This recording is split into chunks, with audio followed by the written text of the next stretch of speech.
Welcome to my pizza party. Welcome to my pizza party. Welcome to my pizza party. Welcome to my pizza party. Hello and welcome to the pizza party. How you doing tonight, everybody? Listen, my voice is ravaged by a chest cold. It was way worse yesterday when we were paying our respects to the dearly departed Dave Street. Rest in peace, Dave. Shine on wherever you are right now. So you're gonna have to bear with my gangly voice. I want to say I'm really excited about tonight's guest. We've known each other for many years at this point. At least 12 years I've known our guest, our expected guest. Before we further introduce him, I just want to take care of two pieces of really quick business we're going to take care of, okay? The first piece of business is we received a package from John of Doom, of the band Voice of Doom. You may be familiar. We talk about them all the time. Friends of the show for sure. We have John of Steel and John Doom, two really phenomenal guys, and they always send me little things in the mail. It's greatly appreciated, and I just want to open it up on air so we can see what it is. Told them I would wait until I was on the air, so I'm just going to do that real quick. These media mailers are difficult to open. I'm afraid this is the wrong knife and the wrong packaging for the wrong knife. It just doesn't work. Okay, we got it open. Well, oh, what is this? Very cool. Look at this.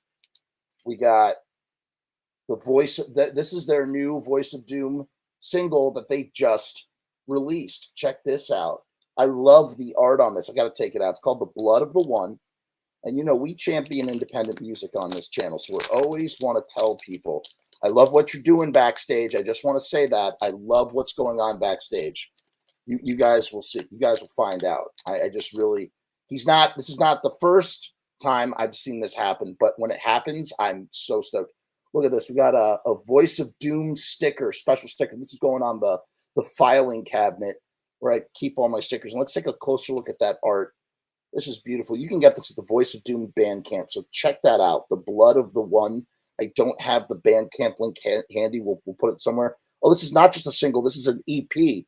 There's 6 songs. You have Alive Again, Night Tide, which is a favorite. I really like Night Tide. There's a video for that. Check out the video. Almost Human, The Blood of the One, of course, and I can't pronounce that first word, but the second word is The Glider. This is really cool, and it's released on Pyrrhic Victory Records, which is the record label of Voice of Doom. So check it out. I'm going to read. Let me see. Oh, this is so sweet. All right. Hi, Jeff. Here are 2 different versions of The Blood of the One CD. The discs themselves were printed differently. John and I are looking forward to appearing on your Pizza Punk show. And that's from Evilheim. I love getting stuff like this. And the note, it's so personable. Thank you, John of Doom. I'm very much looking forward to having you guys on. Yes, Voice of Doom is going to be on the show. Okay, that's the first part of our business right there. Okay, I'm just going to put this over here. Hello, Joe. We have Joe in the comments. Joe, we're talking about something. We have a really interesting topic tonight. You're going to love it, buddy. You're going to love it. It's great. Okay, second thing. This is super important. Joe, we just started. Joe, the show just started. It just started. Second thing, super important. I have been given the honor to appear as, I don't know what you call me, the Q&A guy. I'm going to be conducting the Q&As with Vernon Wes from The Road Warrior, Mad Max. If anybody doesn't know, Mad Max is like my Star Wars. Know what I'm saying? Super important movies to me. And freaking, this is happening at the Mahoney Drive-In. I think it's called Mahoney Drive-In, wherever it's called. It's a Mad Max 2. Vernon Wells live in person. So fill your tanks with gasoline and get ready for 2 explosive nights of fury that put you in the action. A Q&A with Vernon will be happening both nights in between films, and that's where I'm coming. I get to be the guy who asks Vernon the questions. This is such an honor. I'm so stoked. Attention fans, for once in a lifetime experience, you can purchase VIP tickets for $30, which allows early access onto the grounds for an exclusive photo op with Vernon Wells and an exact replica of the Wes motorcycle from Mad Max 2: The Road Warrior. VIP ticket holders will also be able to pose with screen-accurate replica props, such as the shoulder pads that Wes wore in the film and his crossbow and the bloody boomerang that took out the Golden Youth. Probably Kundalini's heart-shaped glasses. Everybody knows Kundalini lost his hand. Push me, shove you. Guess what? Says who? Love Kundalini. I named a character in my first feature film after Kundalini. And various other weapons and costume pieces. Photos are to be taken with your advice. So that's going to be Friday, May 20th. You're going to see Mad Max and The Road Warrior. That's the co-feature. And then Saturday, May 21st, you get Mad Max Beyond Thunderdome. I don't want to hear any boos. Phenomenal film. Shut up. Shut up. It's great. And Mad Max Fury Road. Be sure to come early for themed eats, limited edition merch, vendors, live DJ, photo ops, and more. I know I'm going to be there. I'm going to be there both nights. The general tickets are $10 per person. General plus overnight is $20 per person. See the mahoning.dit.com for FAQ. All right, and then the last thing I'm going to do, our guest is waiting so patiently behind the scenes. I'm just going to post this link in the comments. Check this out, guys. Check this out, okay? If you're interested in getting tickets to this event, it is a cool event. Yes, thank you. I'm glad you liked the Dave Street episode. It came from the bottom of my heart, truly. All right, enough of that. Let's introduce our guest proper. So I'm going to take you back in time, guys, about 12 years ago. This is not just to explain how I met this person, but it's really this is a testament to a notion that I thoroughly proselytize, and that is you should always go to shows by yourself. Not always, but it's a very good thing to go to a show by yourself. Why? I saw like a little thing on Twitter about like how if somebody's into the same band as you, then you're already friends, that sort of thing. I really believe that. And I went to go see Danzig at he probably knows what theater it was. It was some theater, Nokia Theater or something. And it was Danzig, and Doyle was opening. It was Gorgeous Frankenstein. They were still Gorgeous Frankenstein. And I don't remember how we met exactly, but we just started talking. And 45 Grave, too? Oh, well, yeah, we were both at the 45 Grave show as well. Yes, that is correct. That's why I called Kevin 45. But he was shooting that show. We were both at this show. I was wearing this weird Danzig belt buckle. And I don't know, we started talking. We hit it off. We had similar tastes in music. And then he was like, hey, man, do you want to come to this thing called the Red Party? I was like, what's the Red Party? He's like, yeah, we just go there and dance. And, you know, if you have ever spent time in Chicago, you will know that the equivalent of the Red Party in Chicago was a place called Neo. And that was one of the premier goth clubs in Chicago. I mean, David Bowie used to hang out there. Danzig used to go. Anybody who's in town would go to Neo. And we used to goth dance there all the time. So I was like, this is great. So this was the New York equivalent of that. And I've known this dude ever since, and our paths from time to time, our paths cross. We do very similar things. And I just want to say, I have to say, I am so stoked for this dude and so happy and proud and like stoked and jealous, envious is right. I'm not jealous. I'm envious of what he is accomplishing. It's the perfect storm. And we're going to get into why it's the perfect storm. I'm going to stop talking now and actually bring him in. Let's bring him out of the digital green room. Hey, Kevin, come out here. Oh no, it's the other way. Kevin, I'm expecting to see Kevin. I'm going to knock on this door and see Kevin. Ah! Whoa! We don't need another hero. We don't need another way home. You know, I made a music video for that song, a cover of that song for my friend Militia. You guys should check that out. Yeah. Trivia question for you. Oh boy. Who plays the sax on that song and other Tina Turner songs? Oh, that I don't know. Is it the guy from the Lost Boys? Because that it is. Cool. It is. I don't remember. It is. I just Is like that what other saxophone would do something like that, right? I It's not found that Kenny out. G. Yeah, oh yeah, that would have been weird. That would have been Yeah. interesting tidbit. But I'll tell you something. To find out that dude, the I Still Believe dude, is Tina Turner's sax player was and did the sax on We Don't Need Another Wow. Hero was You know, yeah, it's pretty special. I know we didn't even get into what this is about yet, but my subject, Dukey Flyswatter, was an extra in a Tina Turner Pepsi commercial once. Really, Yeah, I mean you can't really see him, but he's in the crowd there somewhere. I think it's there's a version with David Bowie as well. I feel like, I'm in Kevin has a group he has a Facebook group in relation to what we're talking about, and they always do what we do in the Misfits groups where we're constant. Oh, there's a Crimson Skull. It's like, where's Dukey? They do this thing called Where's Dukey, and Yeah. he's kind of like the Forrest Gump of like he's just like always somewhere. Everybody's seen him. You just may not know that you've seen him. Right.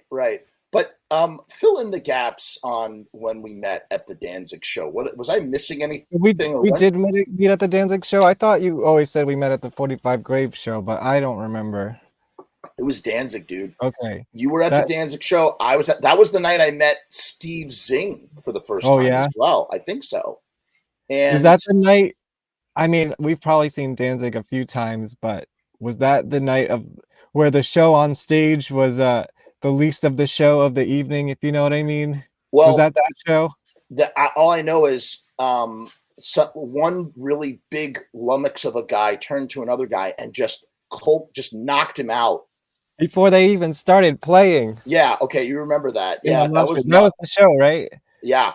Yeah, because there was that, and then Chris saw a guy pass out on the escalator and just fall this way down the escalator. Really? At the end of the show. And then once we got he got outside before I did, so I missed it. But then I guess when we went to your car, you were going to drive us to the Red Party. Do you remember what happened in your car? Okay, you refreshed my memory about this recently, and apparently there was a video of this I think you took a video, yeah. On a green, this is making me feel old. The nano iPods. Oh boy. Had a video camera on them, That's some of them. And I had for some reason I was like, yeah, I think this was before, like, cell phone cameras were not super huge yet. Maybe we had a flip phone, but it was terrible quality. It was, yeah. So I was like, yeah, this is cool. I can listen to MP3s and take some video with the worst sound. There was a video. Yes, there was a video. I don't know. I screamed something at some guys.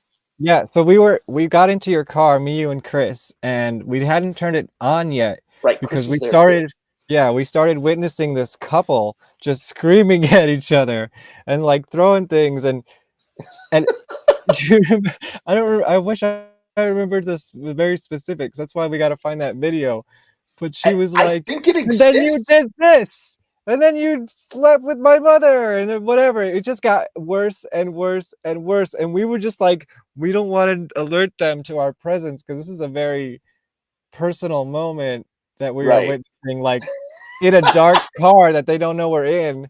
And when we couldn't take it anymore, you were just like, effing scumbag, and then peeled out of there. Wow. It was wow. Like, I don't even remember the Danzig show. Like, I know Doyle played whatever. Everything else about that show is what made that show. Right. And it was at the Best Buy Theater in Times Square. Or whatever it was called at the time. Theater. Yes, it was the Best Buy Theater. And what was so funny was, Danzig and Doyle didn't even do any Misfits songs. We were like, yeah, they're playing. Really? Like, yeah. No, they did. They must have done the Misfits set. Doyle never played Danzig's. Oh, was it Gorgeous Frankenstein? It was Gorgeous Frankenstein. Oh, so it was before they started doing the Misfits set. No. They were doing. No, it was after doing. They've been doing Misfits sets since 2004, but for whatever reason, I saw that when didn't happen. I was like, this is bullshit. I was not pleased that had happened. But okay.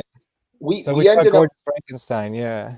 Right. And then you're like, hey man, want to come with us to this Red Party? I was like, yeah, let's go. And that is the magic. And I'll tell you, That's how I met my friend Charlie Fitz. That's how I met my friend Bob, both at Danzig shows, waiting in Chicago at the Congress Mhm. Theater. This is how you meet. You meet people. You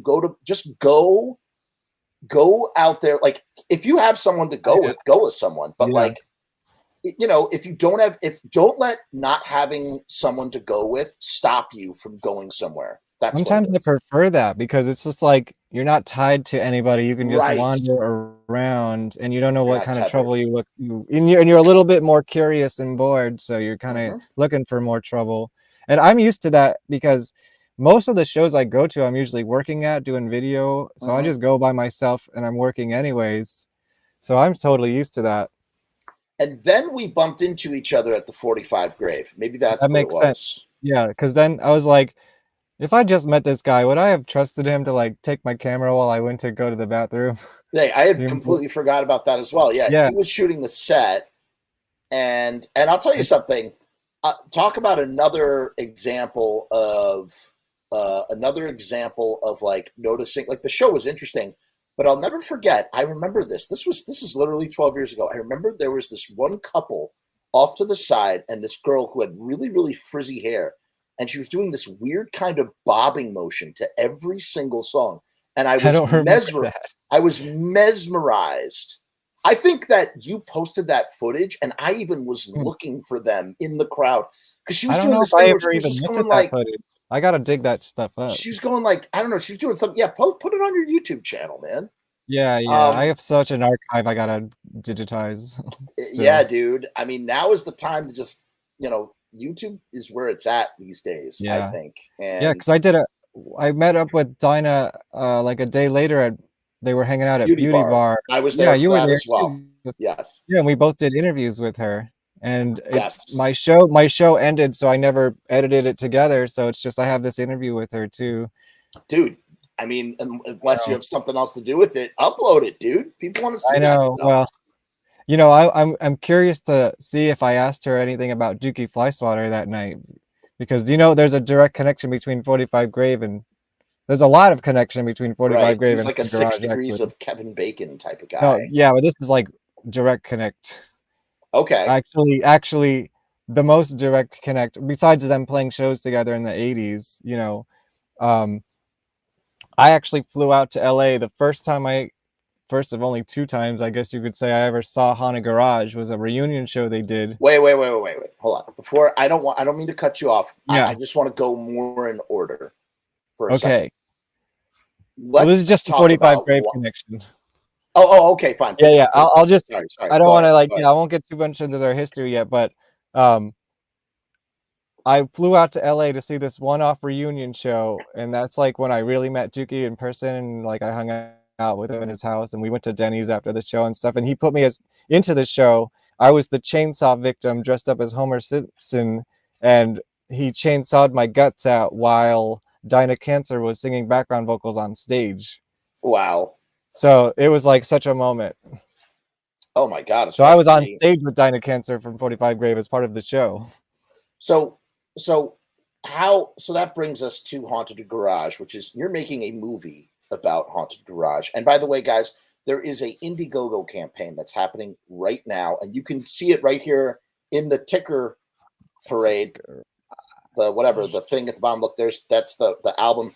You can It's the donate best now. album cover of all time. It's a great album cover. You got to go to dookiedoc.com, like Dukey documentary. It's dookiedoc.com. Say that 8 times fast. Link is also in the description, so check that out, guys. But that's what we're talking about tonight. And I guess the first thing we have to discuss is this idea, this band called Haunted Garage, and where they sort of fit and what you would compare them to. And you have like a you have sort you have a magnetism towards like theatrical horror based Yeah. music. That's something that you Yeah. love. Yeah, I mean, I can tell you when I was like, let's bring it back to about 1994, okay? I'm a 10-year-old Wow. kid, and Kurt Cobain had just passed away, so the grunge era was dying. That was like, my first love of music. And then I discovered Green Jelly, Right. of course. The Three Little Pigs song was On your very popular. knees. Yeah, the cow god. Of course, Green Jelly, we could talk about that too. Oh But my God. I discovered Green Jelly and they became my favorite band. And very quickly after that, you discover Guar and you discover Haunted Garage next. And they're kind of like the three big theatrical, like weirdo bands of the time. Kind of like the big four for metal, but like Yeah, the yeah. big four for whatever. Yeah, and actually like Green Jelly and Haunted Garage were like fast friends in LA and they would play all the time and actually let me get my props. Ugh! I got props because it's a prop rock band. So Yeah. this is the Green Jello, the original Green Jello before they changed it. That's the cassette. That's This, the this Grammy is the winning. VHS. Yeah. VHS, my friend. When they were a video only band, before there was even an album, Right. there's a song on here called "The Misadventures of S Man." I know you don't like You cursing can on this. just curse. It's I fine. know, Just I do know. it. I'm Go gonna ahead. try to be good for your algorithm I because I want to appreciate it. be up there too. You know what I mean? Yeah, Yes. let's just say I can point to him. Yeah. I see That it. is the character, and in this video, several people get turned into this S Man, and one of them is Danny Carey from Tool, who was the drummer of Green Jelly at the time, and Right. the other I knew one that was the is connection. Dukey Flyswatter. Although I had no idea who he was when I first saw this, I quickly learned. And then a quick side note, for their second album 333, there's a Fox live track called Anthem Song, which Bill from Green Jello had a bunch of people at his studio to do background vocals to sound like a live crowd, and one of them is Weird Al Yankovic. And Wow. another one is Carrot Top from the Radioactive Chicken Heads, which is another band I was a part of that is closely He's associated here. with the He's here whole right thing. now. He says he's Carrot getting Top the is show. here. Yes. And the other person, who else was there? Carrot Top. I know Dukey Flyswatter was there. Wow. They were a bunch of people were at this event. But yeah, they would do shows together all the time. And anyways, of those bands, I guess I became most fascinated with Haunted Garage because there was the least amount of material and information out there about them, and plus the mystery.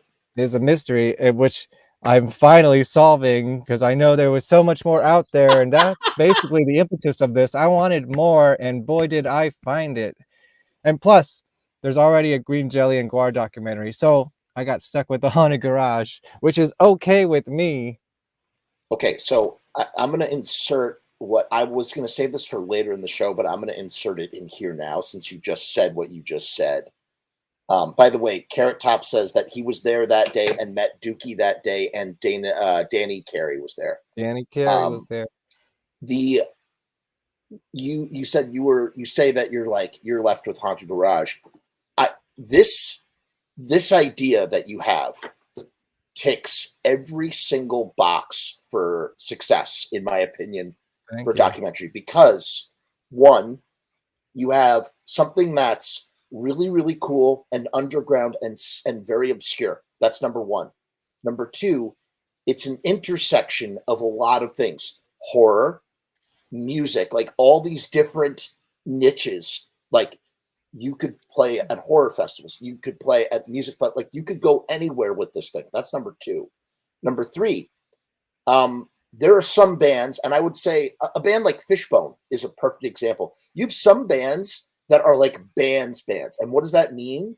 Fishbone used to go see Haunted Garage, by the way. Did they really? Yeah. That's awesome. That is, oh man, that would be a show. Fishbone and Haunted Garage. I don't think they play together, but they've definitely been. That would have been a cool bill. But my point, by the reason why I reference Fishbone is Fishbone has like a dedicated, loyal fan base. But what makes Fishbone very noteworthy is that there are a lot of very, very big bands that are into Fishbone. You know what I mean? Same thing with the Misfits and Metallica, right? Did I tell you that I met Angelo when I was in LA? That's awesome. For about a second. Where was he? What was he doing? Well, so he's a friend of Green Jelly's, and Yeah. I believe they used to live together as well in the Green Jelly party house. Wow. Back 10 or so years ago. And when I don't know if you know what Bill does with his turned his living room into a production Yeah, studio, and yeah, he I've does seen the it. show every Saturday night. What the FTV? It's awesome. Yeah, now that's what it's called. It started as Green Jellovision, and when it started, the house band was Angelo Moore's band, um, Really? Dr. Mad Vibe. Oh, Yeah, I so know Dr. he Mad would Vibe, just of course. play in between segments, for I don't know until they got tired of it, basically. But yeah, when I was there in LA and I was at the show hanging out, I actually it was my first time there, and halfway through the show I was already behind the camera working, because that's just how Green Jelly is. It's like, hey, jump in there. And Angelo just happened to show up and play with the featured band that night.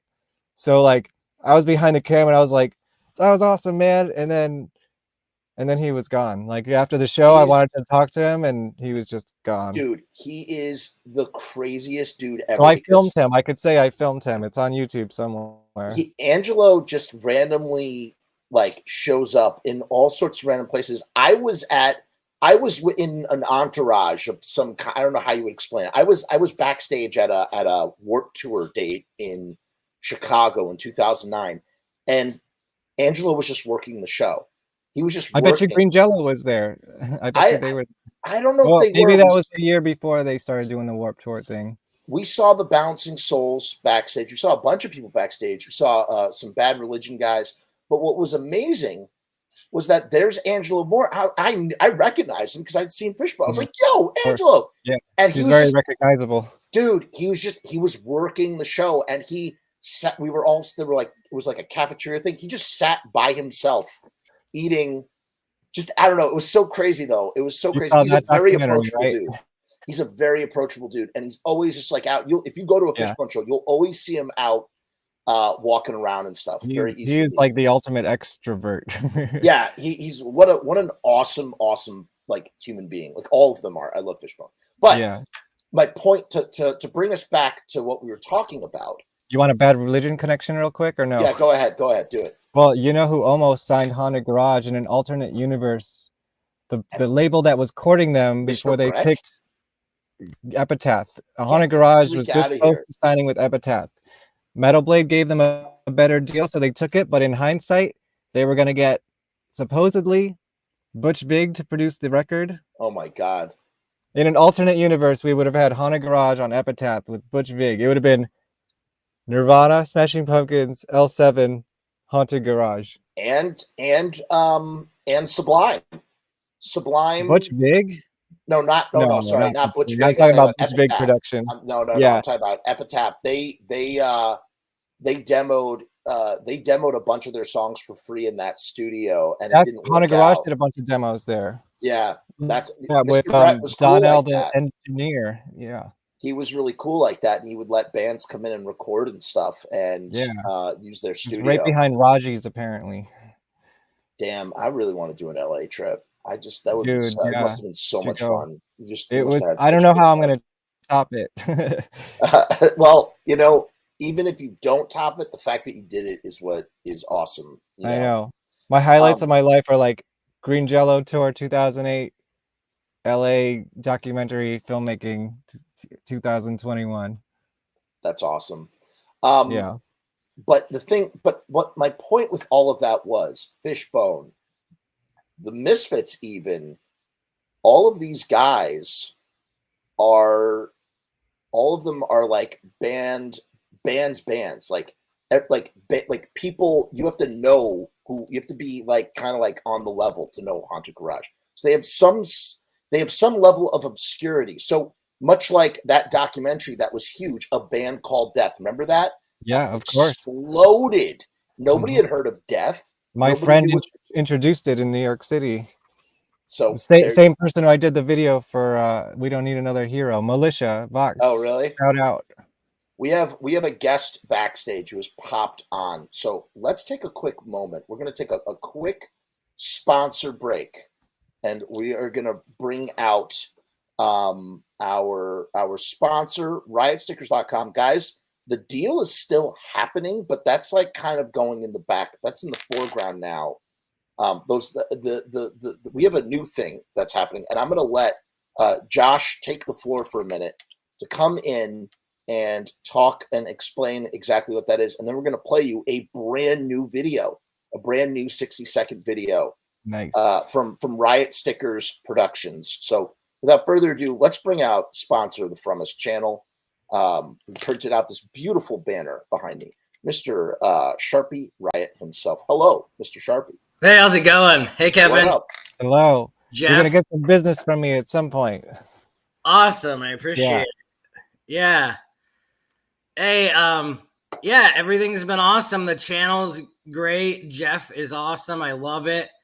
So Jeff and I, we're talking about trying to do something that would be cool and different. So we're actually going to start up a t-shirt giveaway contest. So today's the first day you can go enter. You can go to the Riot Stickers website and just sign up. All you have to do is put your name in there. It's right. That link is right there. riotstickers.com/win.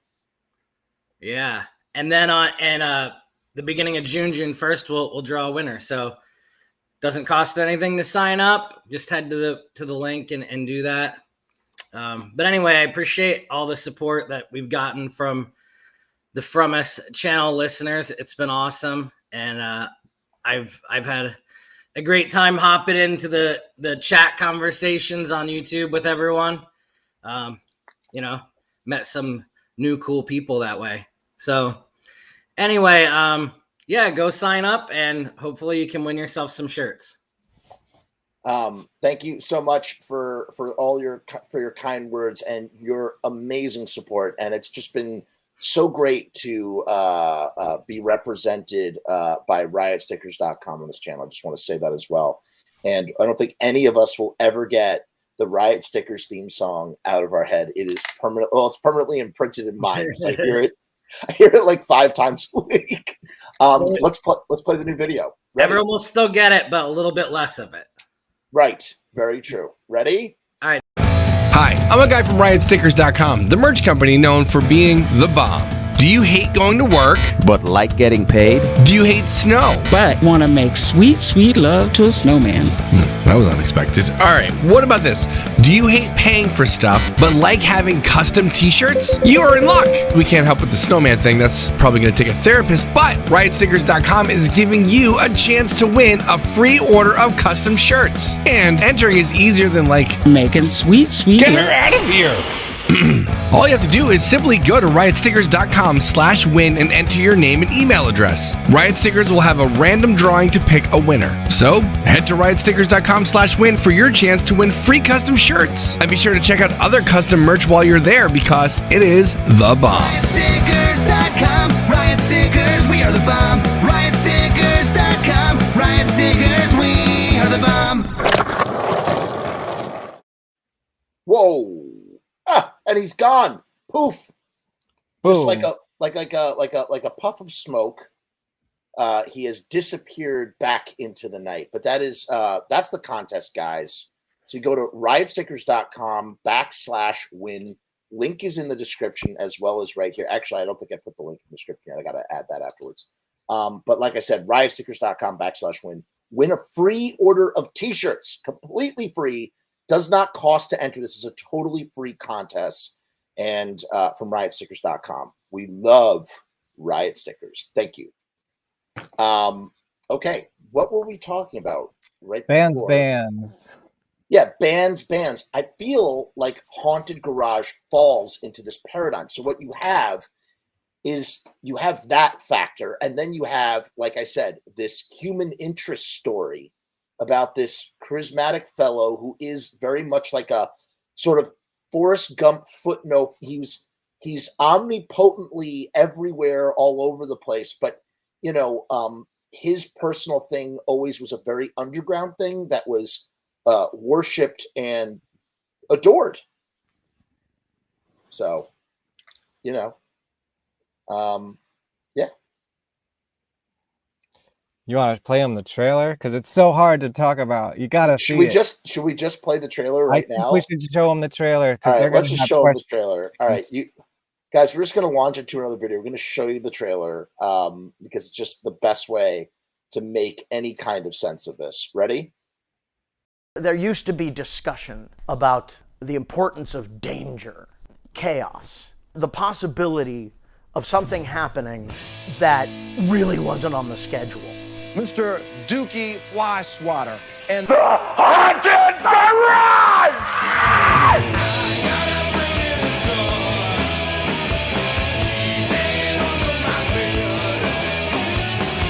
If you took 80s slasher movies and put it in a blender with metal and punk rock, you're gonna get Haunted Garage. Dukey and his crew were almost like making horror movies, horror punk. But the gag is, you're in the splash zone. It is splatter rock. It is chainsaw rock and roll. Not only chainsaw them, but would pull the guts out and spread them all over the place. It's like going to a horror movie, except it's actually happening. There was this real fervor at the time about shock rock, how bad it was for the kids. The shock value was exactly what I wanted. I look over and I see Dukey with his arms on fire. The flashes from the rear end. He got brain surgery live on stage. Whenever you find something weird, we'll give a use for it. It's not an act that we put on to go on stage. We were real. There was some shit being exercised right there. That was the raw stuff. You walk out of there feeling like you've maybe left the planet for a little while.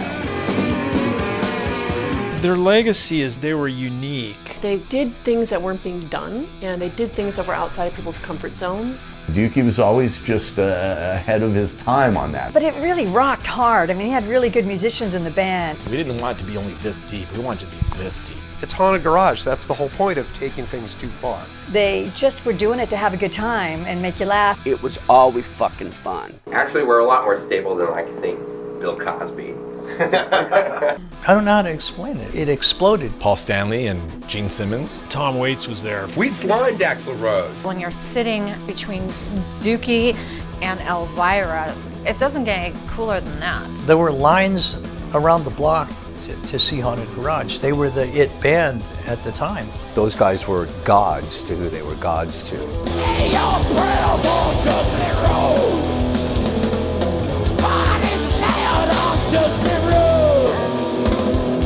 He's an icon of the underground exploitational genre. Punk rock god of Hollywood. Bela Lugosi's horrible punk rock grandson. G.G. Allen, but fun. He's like a friendly vampire. He was LA's Peter Lorre. You need somebody in a movie, that's the guy that you want. Roger Ebert said it's the worst movie he's ever seen. Cold Steel. Sharon Stone? Who knew? He had a great writing career. He puts everything he's got into it. He made his whole life his art. I think that the whole world should know about it. Now I'm gonna cry. Slam, slam, slam, slam, slam.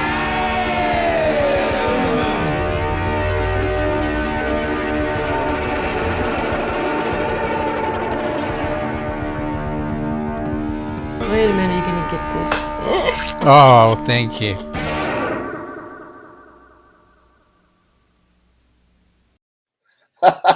It's so good, dude. It's such a good trailer. It really is. Thank you. Oh my God. We saw some Carrot Top in there. Yes, we saw Carrot Top in there. And here he is now. He's in the comments. It's awesome. Dude, it really is. It as I just said, it ticks every single box, guys. Every single box. And what blew my mind, and you know, Kevin was the one who showed me Haunted Garage. I had never even heard of these guys. So I found out about them because of Kevin. And you know, I have not dived down any deep rabbit hole with Haunted Garage for any other reason than I just haven't. But what really blew my mind was that this is the dude who wrote Blood Diner as well, which just like, what the fuck? That's the screenwriter of fucking Blood Diner, directed by Jackie Kong. There you go. Whoa, there he goes. All right, Kevin. VHS, my Blu-ray, my DVD. Kevin, I have that DVD set. It's a good DVD set for like. You gotta get the Blu-ray. It's wonderful. I'm going to. Those. From Let me tell you something. Vestron releases are like $32 for like old titles. It's like kind of a little frustrating. Like that sucks. I have the Return of the Living Dead 3 one, and I really want to get Blood Diner and Parents, and I just have waited because I was like, I can't spend $60 on 2 movies I already own multiple times. Just, I can't do it, you know? That's fair. That's the frustrating part, but I want them like that. Here's a little trivia question for you. So Blood Diner started off was going to be Blood Feast 2 originally. Yes. That's what we've determined. Here's what I want to know in your findings, in your research, as the premier Haunted Garage historian. The Misfits thing? Yeah, supposedly the Misfits were supposed to do the soundtrack for Blood Feast 2, which eventually turned to Blood Diner. Have you heard any of this substantiated from your end of things in your research? Not yet, but we are supposed to be interviewing Jimmy Maslin, the producer of Blood Diner, and the reason he was the producer of Blood Diner is because he owns the Herschel Gordon Lewis catalog. Wow. So if anybody would know, he would know. And I know there's been different Blood Diner 2s, obviously the one that came out in like way later. 2002. That's Herschel Gordon Lewis. Herschel Gordon Lewis's official sequel. I've never heard anything about the Misfits and Blood Diner, but I'm sure there was some alternate idea for Blood Diner. That's what I'm guessing. Glenn talking like he does sometimes. But maybe it's just in his head. Maybe he was just gonna steal it like that Crimson Ghost logo. Anything's possible when it comes to Glenn and Jerry. Yeah. But it's just so weird to think that is the dude who wrote that movie. Blows my mind. You want a fun trivia fact about that? Yeah. By the way, Carl Crew, the person who the co-star of this movie, is in the documentary. That's awesome. Those 2 roles were originally conceived for George the Animal Steel and Michael Berryman from The Hills Have Eyes. And they were going to be these ghoulish brothers, digging up graves. But I guess Jackie Kong's vision was that they were like these 2 very more attractive young people. Yeah, they're hunky. They're hunky. So it definitely changed the vibe a lot. But the original, I think really they just couldn't afford those guys. But that was the original idea. That's crazy. I did not know that. That would have been like not wrestling, but like well, George the Animal Steel is a wrestler. Right. But I was about to say Michael Berryman isn't. I was about to say it would have been a wrestling movie, but I don't know if it would have been a wrestling movie per se. Yeah.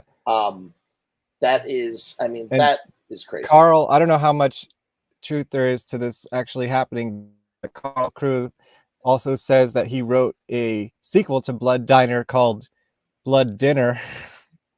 And we'll see where is it? Call up Jackie Kong. Yeah. Get her on the phone. Come on. Jackie, I'll talk to you. Come be in my documentary. I know you were in that other Shudder documentary. Did you see that whole segment on Blood Diner and that documentary on Shudder? Maybe I can help you. Maybe I can help you with that, actually. All right. Cool. Let me look into something for you. I might be. I don't want to make any promises, but I. think... look what Carrot Top said. Carl asked the chicken heads to be in Blood Dinner. So it does exist. I mean, it exists at least as an idea and probably a script. I don't know how far into the production planning it's gotten. Right. I have no evidence that they have actually started making this movie. And what another interesting connection is, so I was at the Sleepy Hollow International Film Festival in 2019, and I met a fellow named Andy, who happened to be Jeffrey Combs' personal makeup guy and was in Haunted Garage knew you. And he's a Misfits fan as well. Where is he? Andy Satan Chavez. I just want a big shout out. I want to give a ginormous shout out to Andy for just being like a super nice dude. If it was not for Andy introduced me to Jeffrey Combs. I was, I'll tell you something.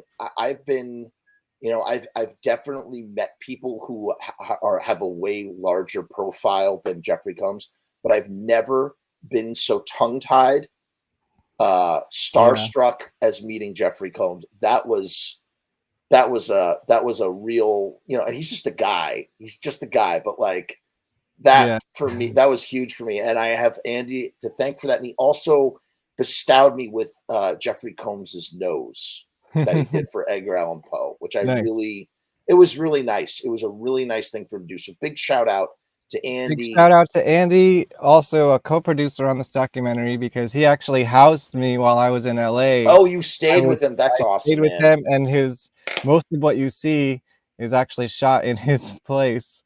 We created a studio there. That's so people awesome. just come to us and circle through. And so that's a guy.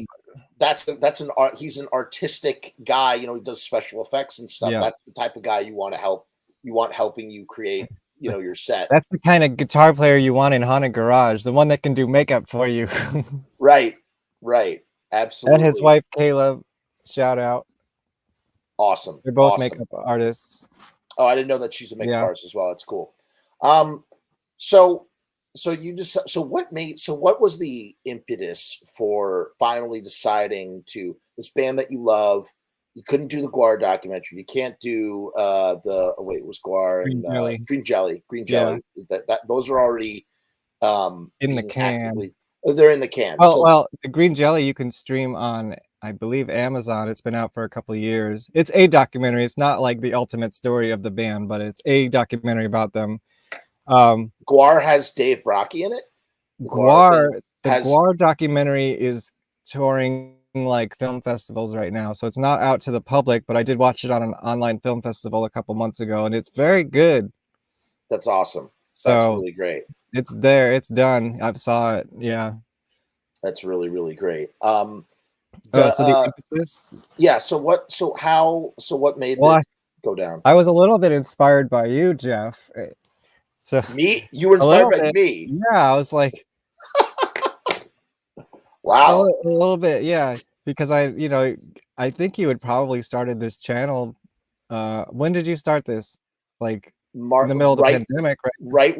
Right when things started to happen, everything shut down. I started broadcasting live. I don't know why. I don't know what came over me. I just started doing it. Yeah, and I was in the pandemic and like just digitizing a bunch of tapes, and I don't know. It was just kind of like, it's time to do this. Like, if nobody does this now, especially in COVID, like these dudes are old, man. Like, you don't know when people are just going to start dying off. And like, people actually have died since this documentary was an idea.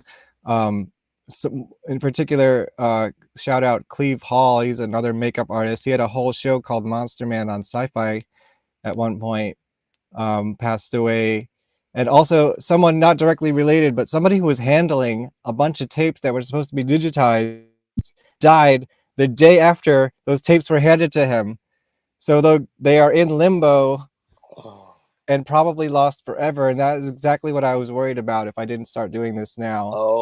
So I just started, I was like, what can I, and plus the fact that my business is photography and video mostly, and my bread and butter is concerts and live events and photo shoots and stuff like that. And you can't do that in a pandemic lockdown.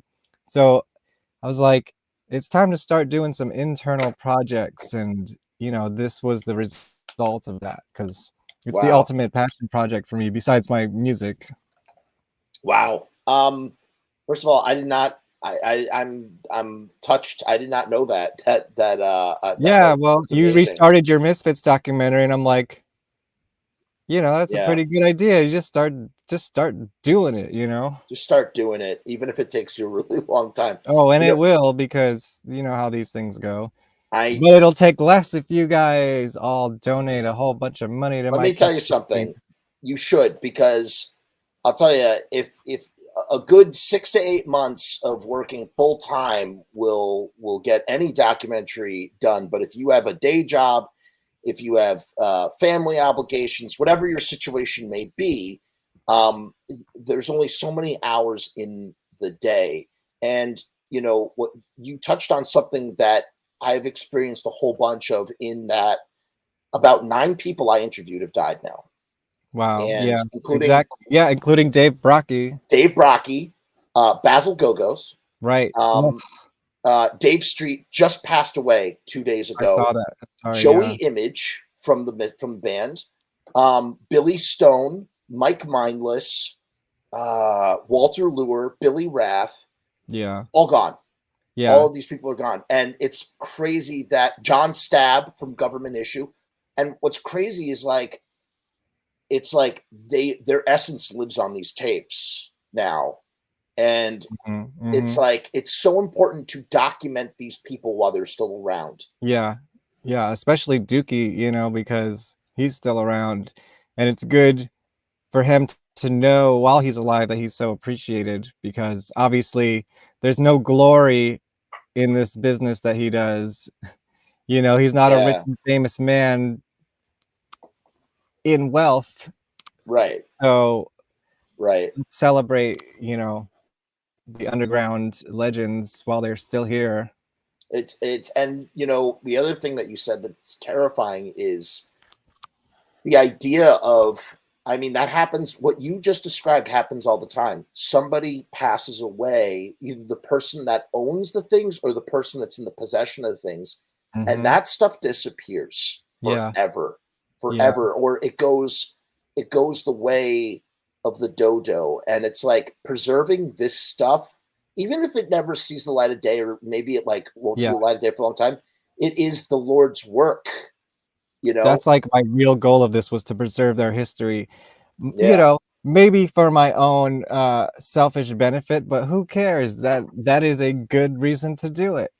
It is, dude. It is. And you know, I just, like I said, I just think, and the other thing too is you have unfettered access, which is something that, like, again, if I had you can't really do in your documentary. I don't have any access. Try asking. Well, you might be. I don't know. Either one of them would be a tough get for this. Oh, that is definitely not Glenn Danzig, Uncle Glenn. Uncle Glenn and Uncle Jerry, love them both. Cousin Doyle too, but like, it's just not. It's not in the cards, and it's not cards. I don't think that would really. I don't really know what it would look like even in that way and shape or form. But you, on the other hand, and this is advice, if someone came to me and said, I want to do a documentary, I think the number one thing I would say is make a documentary that people like know about, the subject knows about and wants to happen actively and is like cooperating with you actively to make it happen. Yeah. And you have that in spades, which is going to just, which opens up all sorts of doors. And the last thing is that you have a subject that might be unknown or relatively unknown. Yes. But this documentary is not for the fans of Haunted Garage. This is for everybody who does not know who Dukey Flyswatter is. This is what I call the Tiger King of Shudder, because nobody knew who the Tiger King was until that came out. And that became a phenomenon. That's how you have to market this. It's you know, the Tiger King of Shudder. I love that. And Bill, but more bloody. But you have people of note. You have all sorts of gets. You have friggin' dude. These guys. These are some of the people that. By the way, we could call Kevin one has. of them. I believe we are allowed to call one of them, if you know what I'm talking about. Okay. I think he's charging his phone right now, so maybe in a little. Really? All right. Maybe just to say a quick hello and just a quick hello. Just a quick hello. And then I'll connect you guys later. That would be great. We'll do. We can wash each other's hands. I don't know how well I can wash your hand, but I can try. I'll try. I'll take all the help I can get. Okay. We'll talk about that off air. Dude, look what Paul Seacrest said. What did he say? It's true, man. For the kids. Jerry works for the kids, man. And we laugh and joke about that, but it really is true. He works hard for the kids. He loves entertaining, and he is so good. I say this constantly because I don't want, we do rib Jerry a lot on the channel, but I also like to balance it with the acknowledgement that Jerry is really, really good to the kids. Yeah, so, I can attest to Jerry being super nice to me when I met him. To the extent of, like, we were sitting next to each other at a bar and he would just start pouring me beer when he saw that I was almost empty. He's like, "You need more beer," and I'm just like, "Thanks, Uncle Jerry." Wait, so first of all, okay, two things, because Kevin Yeah. interviewed Jerry Only. Number No, one, I never did. oh, it didn't happen. I No. thought that went down. Oh, no, not yet, at least, but maybe. Sorry, I don't know if I. But yeah, this was a different sorry. time we met. Before. Oh, okay, I didn't know that. I thought know that's. you were. I know you were at this show. It was at the Flag Show at Irving Plaza. Yes, I was hanging at out. that show. Flag and I was TS with Corral. him before that at the bar down the street. Oh, I think I bumped into you at that show, and you I'm told sure. me, that you had been drinking with Jerry Only. I think Yeah, I remember full this. spikes and everything, man. Yes, he was fully done up. He was there because of Uncle Dezo. Yeah, and oh my God, that is freaking hilarious. That is amazing. That is amazing. And he's just the type of guy. He's just like it's almost like this gregarious Viking energy of like, "Rah!" Yeah, but so like as much as we clown on him, and deservedly so a little bit, I'd say. Of course. He's a super nice dude. Yeah. Totally. Will this be for sale physically? I hope so. I'm not even close to thinking about that yet, because I gotta finish it first. And who knows, if someone like Shudder wants to pick it up, they can do whatever they want with it. I'm sure this is exactly the But type I of hope thing so. that Shudder would. That's something that Shudder I would think buy so in 2 too. seconds. I mean, I got all these like names that check their boxes, that they have in there. Tons of movies. Wait, let's get to that for a second. Hold on. So this guy has Ed fucking Culver in his documentary, okay? If you don't know who Ed Culver is, I mean, this dude took like every album, iconic album. Wow. That's an Ed Culver, right? I did not know that. I did not know that. Oh yeah, he did all the art, photography for this album. Are you a fan of Christian Death? Like we Hell are? yeah! He I did need to get all that those new book. photos. Oh my god, dude. Okay, I don't have the bread to buy that book, but that's my problem. I did buy the because I didn't own it on vinyl, so I actually bought for $20. I got the remastered Only Theater of Pain on red vinyl, and I have to tell you, nice. That album sounds so different in that wet presentation, and I must have listened to it like 5 or 6 times in a row. It's on my list. It's like an essential that I need to get. Do you want to try to do the thing? Yeah. Okay. All right. Call him real see what quick. Just happens. to say hello. Oh, I might have to unplug my microphone for this. I mean, okay. Well, let me ask you a question. Can you put it on speaker and then I have it on put that into your put it right next to your microphone. Hey, how's it going? Hello, Ed. Can you hear? Jeff, can you hear him? We're live on the Jeff Show. I mean, not the Jeff Show, the Pizza Punk Show. I don't know if you just were watching, but he's a big fan of yours. Jeff. Yes. Hi, Mr. Culver. Big fan of all of your incredible work, especially on Christian Death's Only Theater of Pain. Just beautiful photographs that you take. Thank you. Truly. Thank you. I was like their 5th member. That's awesome. And you that new book looks so incredible. That features a bunch of your photography as well. Yeah, I didn't get to edit some of the photos, and I'm actually totally upset about it. But well. Like there's a couple of photos in there that are very flat. They look totally underexposed, and that's not what my work looks like. It's like even if it was underexposed, I can kick the contrast and make it a proper contrast. Like I like dark black and white. Right. There's like some pictures of Rick Agnew with a white wall behind him, and the wall is gray, and his face is really dark, and it's like, oh fuck. Anyway. Well, the photo in general looks good. Yeah, for sure. I made a feature-length film called Romeo's Distress in honor of my adoration for Christian Death and nice. The whole thing. Yeah, love Christian Death. I don't think I've seen that. It's free on YouTube. You can watch it on YouTube. My photos. No, it's not about Christian Death. No, it's not about Christian Death. It just has I took the name Romeo's Distress. I named it after the song Romeo's Distress. That's all. I did get I got an angry message from Rick Agnew one day. Uh-oh. No, it was amazing. And surprise. No, he thought I was using the song and I wasn't. And okay. And I was like, Rick, I'm such a big fan. He's like yelling at me, but I'm like, dude, you're Rick Agnew. This is awesome. It was great. It was awesome. I loved it. I loved every second of it. Man, you are a legend, Mr. Culver. It is so nice to speak to you on the phone. Well, thank you. Truly. Do you want to tell us anything about working with Haunted Garage? Please. No. No. Okay.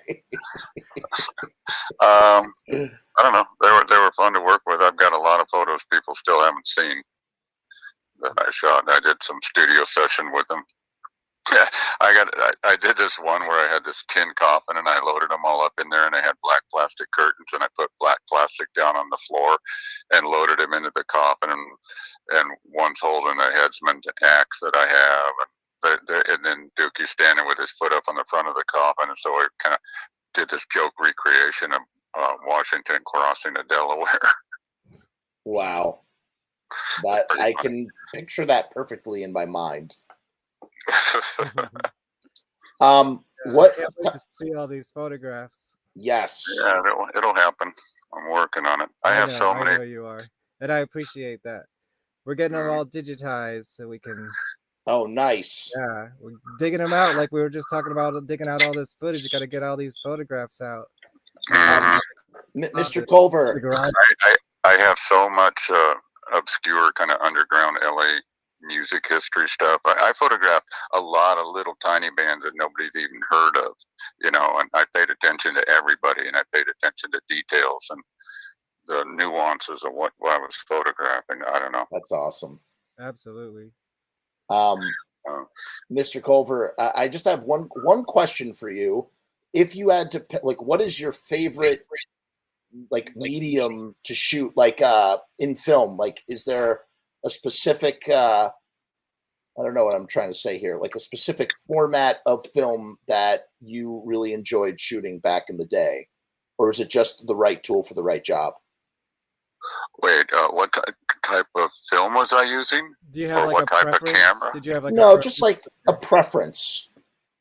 I only use Kodak Tri-X film ever, and I had a cheap 35 millimeter camera with a 50 millimeter lens. So, if you see any of my old live stuff, it's like I was that close to those people, because it's a human vision perspective, that 50 millimeter lens. Anything else is a distortion.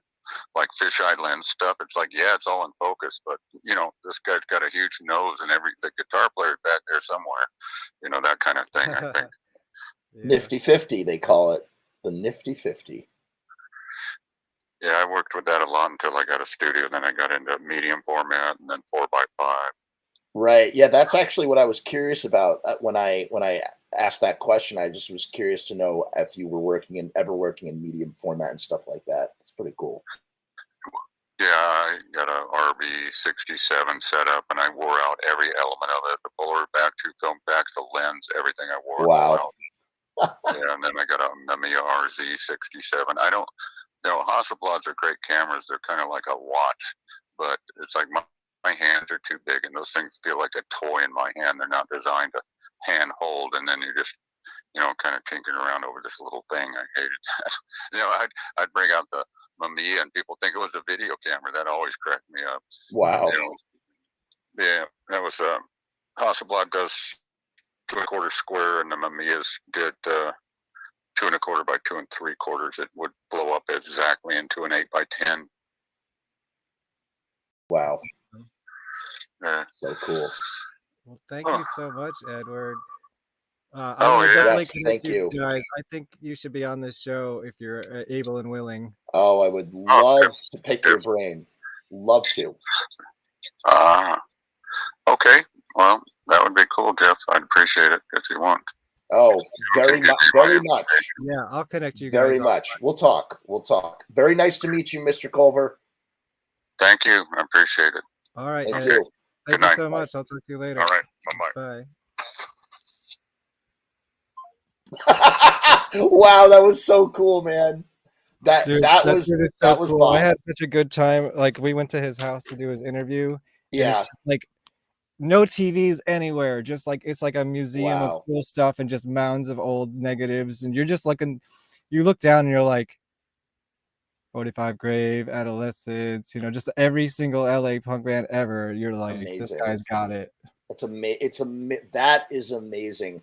I mean, talk about a body of work, man. Yeah, I think he's working on another book, so let's hope, because I would buy anything that he puts out with his yes. awesome old 80s LA photographs. Hopefully if he does put out another book, he'll correct those photos to his liking. He's very particular, and it shows in his work. As he should be, as anybody should be. I mean, this is like, this is part of the problem. What can happen if, like a great example we see on these Blu-ray, when Blu-rays get re-released on like boutique labels, like the Vestron is a great example. You see, or just like, Criterion or whatever, you see stuff that says supervised by the director of photography. Here's another one while you're talking. That's Haunted Garage. Wow. Edward Culver, Haunted Garage. Oh, that's Edward. Wow. Yeah, Haunted Garage. It's a single. It's a promo single. I'm getting a slight echo on my side. I'm not sure. Oh. Is that what I gotta plug in my headphones. That's why. Okay. You got it. You're good. Yeah. That was really cool though to speak. That was a treat. Yeah. What a treat! Thank you for that. Really cool. Really cool. But yeah, like you have these you have the DPs supervising these restorations of their films because they shot it a certain way. It has to look a certain way, and so I could totally understand Ed Culver's gripes about like this doesn't look like the way that I photographed it. Totally get that. Yeah, I think there's a lot of reissues of Damage he's not very happy with. Oh, that's so cool. He went to Carrot Top went to a horror maze with Dukey and Ed Culver. Carrot, was that the one where they stopped Dukey and thought he was wearing a mask, but it was really just his face? What? That's the story Ed tells me in the documentary. Wow. Yeah. That is crazy. And don't forget, I have some conversation starters in your little thing there. Yeah, let's go into the book.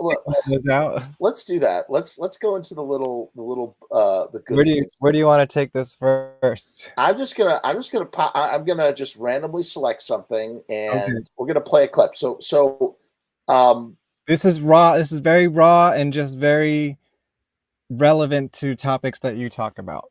Okay, so these are clips that Kevin has selected, and he sent these to me. It was so nice. Listen, this is not a knock on any of my previous guests. I've enjoyed all of my guests here, but it's wonderful to have to get stuff like this to just take the show to a different view than what we've had previously. So this is fun. All right, so I'm just gonna go. Ready, set. Yeah, I've seen the new singer. That song makes sense. Let's go, Dukey. Come on, Dukey. Your mic was off. During almost any haunted garage show, Dukey can be seen horrifically chainsawing the stomach of some unsuspecting hippie, dripping blood and slime across his face, or seductively munching away at the crotch of a pair of decomposing legs. Now I remember that. Dukey is the mastermind behind the band, conjuring up the images and props with the help of some of his Hollywood special effects friends that he uses in his show. As a matter of fact, the aforementioned decomposing legs are a prop from Return of the Living Dead.